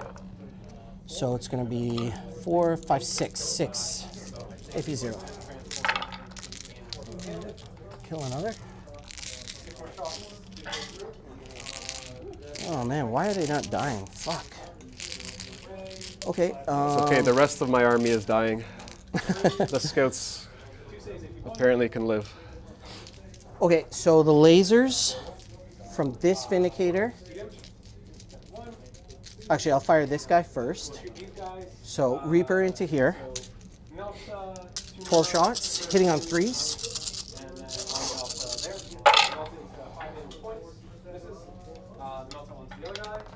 I'll use my Iron Hand reroll here in case I get a 6. Nope. 3 6s, so 2, 4, 6 shots back in.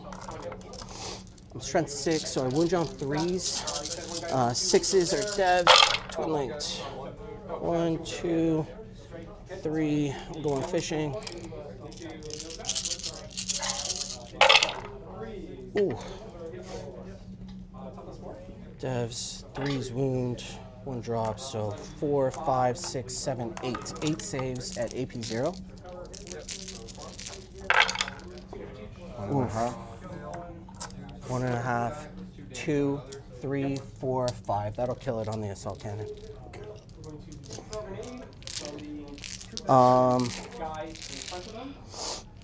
Okay, let's go with this Lancer, the laser into there.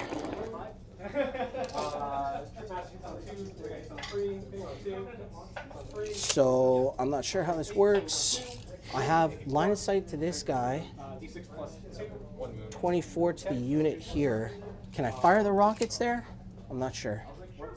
Say again? I have 24 range to this guy, and I have line of sight to this guy with the anti-fly rocket. So you need line of sight and range to the same model. To the same model? Okay, fair. So everything that can hit is going to go into the Vindicator, which is just the pinnacle and the lasers. So here's the lasers hitting on 3s.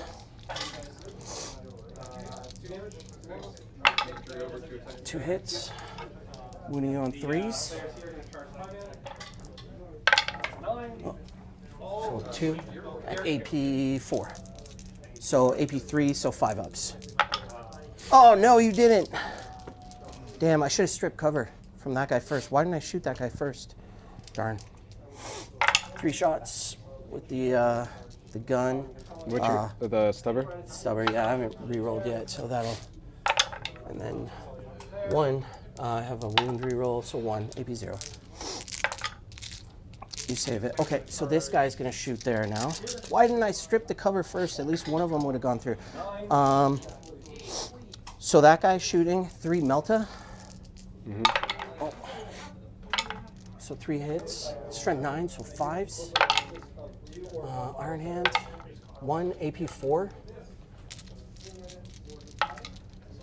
AP4 will go through because 6s. Wait, and then you have cover. 5s. So 5s. Yeah, you're okay. Then 2 D6 damage rockets, both hit. Strength 9, 5s. 1 AP3, so 4 up. And then the 2 regular shots. Fuck, this guy could have probably shot at Gilliman. 1 hit. 5s. Nothing.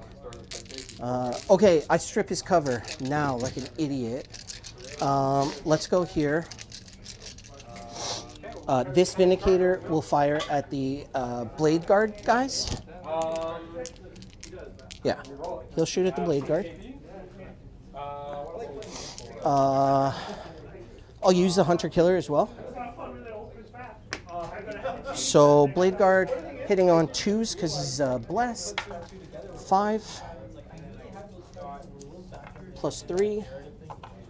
And then the Hunter Killer will go in as well. So I'm hitting you here on 2s. I'll Iron Hand that one. And then my Hunter Killer. Oh, of course. I'm wounding you on 2s. Oh my goodness. 5. AP3. So AP2. So 4 ups. 4 ups. You want to roll 3 first? Because this guy has no invo on shooting. So, right? wait. What's shooting? This Vindicator. Okay. I can see this last guy here. Right, from the bulldozer blade.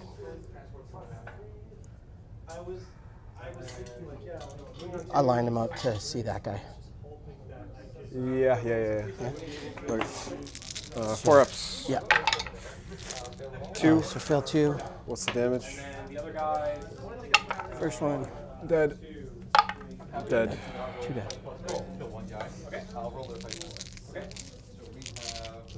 I'm gonna get blasted off anyways.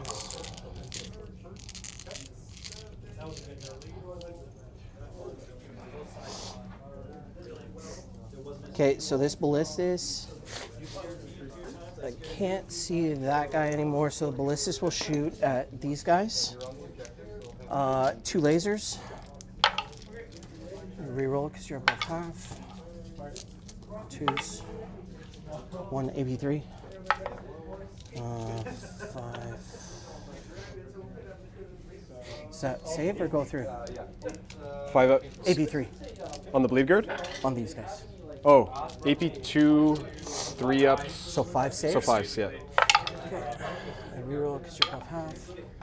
2 hits. 2 wounds, AP2, so 4 ups. This guy's not wholly within, but whatever. So 2 die. And here's the bolters. That was the big rockets? Yeah, that's the crack rockets. Okay.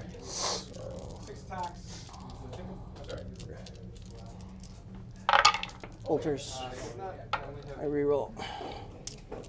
4's twin links. Twin links. 1 AP0. And JPI still? Yeah. And I forgot to fire this guy's storm bolters. Yeah. Into Blade these Guard. guys, yeah. 4's. So 1 AP0. Good. Okay. This Vindicator, everything, including the Hunter Killer, Blade this Guard. unit. Yeah. So D6 number of shots.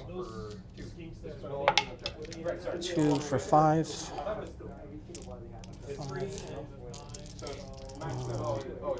Hitting on 3s. I'll hit. Wounding on 2s. Iron Hand 1. So 4. 4. And then I have the Hunter Killer still. Roll 1 at a time. Oh, okay, you saved them all. So here's the Hunter Killer. It hits. It wounds. Through. Kill that last guy. Stormbolter. Did my best to try and slow you down. 1 AP0. Kill him. Everything from this Ballistus into that guy. Alright. Alright, so 2 lasers. He's probably gone. We'll hit 2 ceilings. Iron Hand 1. Oh, sorry. It was a 5 out here. I don't know how you want to play it because I know we were That's putting fine. them back in. 2. AP3. It's sure he's D6 plus gone. 1, so it's going to be 4 damage minimum. So that's all this guy's shooting. That's everything shot here. Yeah, I think that's everything. I just have charges. I'll go for the longbow here, maybe.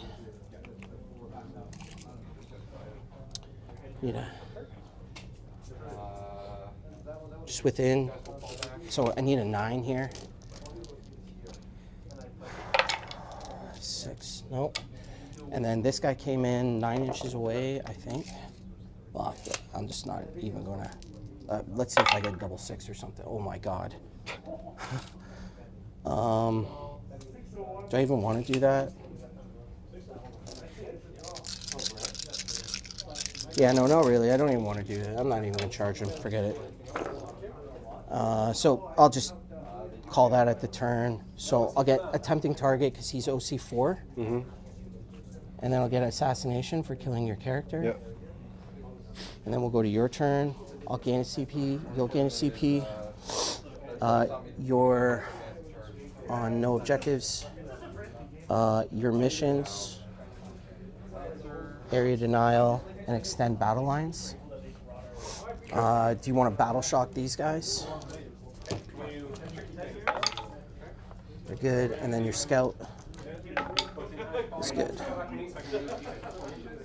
So turn 1, I think I made mistakes with movement, with the Land Raider and the Intercessors, because they did not need to be that close to you.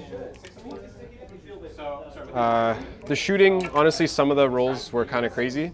And then I think I overcommitted turn 2, because your return fire. Because this guy on one wound, this guy honestly, on 5. Even if both those returning tanks were gone, the result here is the same. So that's overcommitment.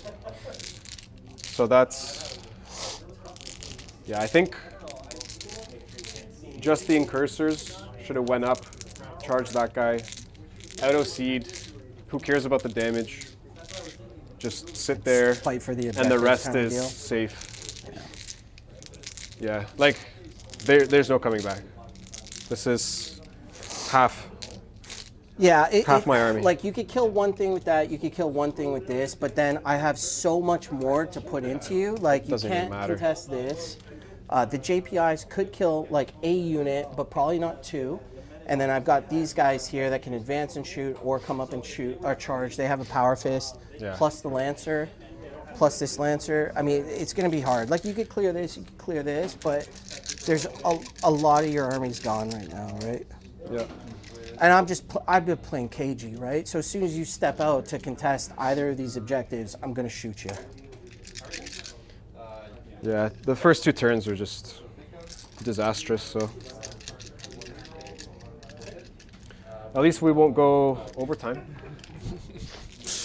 All right, folks. We've now hit the end of the match. We have, quickly gone to the talk-out phase. We'll figure out what the final score is, but I would like to congratulate our store champion from our tournament circuit, Atal. Atal taking our league as well. The man just doesn't want to relinquish any title at any time. So congratulations to Atal. He will take top spot in our league. We'll be posting the results in our socials, including here on the actual Facebook. We'll do Facebook. What the heck am I saying? YouTube. We will be doing it as a post, so be on the lookout for that. Folks, I just want to thank all of you. If you're still sticking around, thank you so much for hanging out with me today. I want to thank John and Atal for coming out on stream today and allowing us to basically hitch a ride and watch the game. I want to thank all of you for joining me again one more time. There's really not much of a reason to do this, really. I do this as for kicks. I love my local community. I love the guys who play the games. And we definitely are into fostering a very, very positive experience for as many people as we possibly can. If you are interested in that kind of content, then, well, heck, why don't you come on back, hit some buttons, hit that notification bell, let you know when we go live again. We do battle reports, but it's not in the classic battle report channel. We do not have a stable of players, a regular group of people that come out. We rely on our lovely customers and their whimsies on whether they make it out or not. Sometimes we schedule a thing and life happens and it just doesn't, we don't stream, and that's just the way it is. So if you love a channel that is not exactly always pumping out a stream every week, well, you found the right inconsistent channel.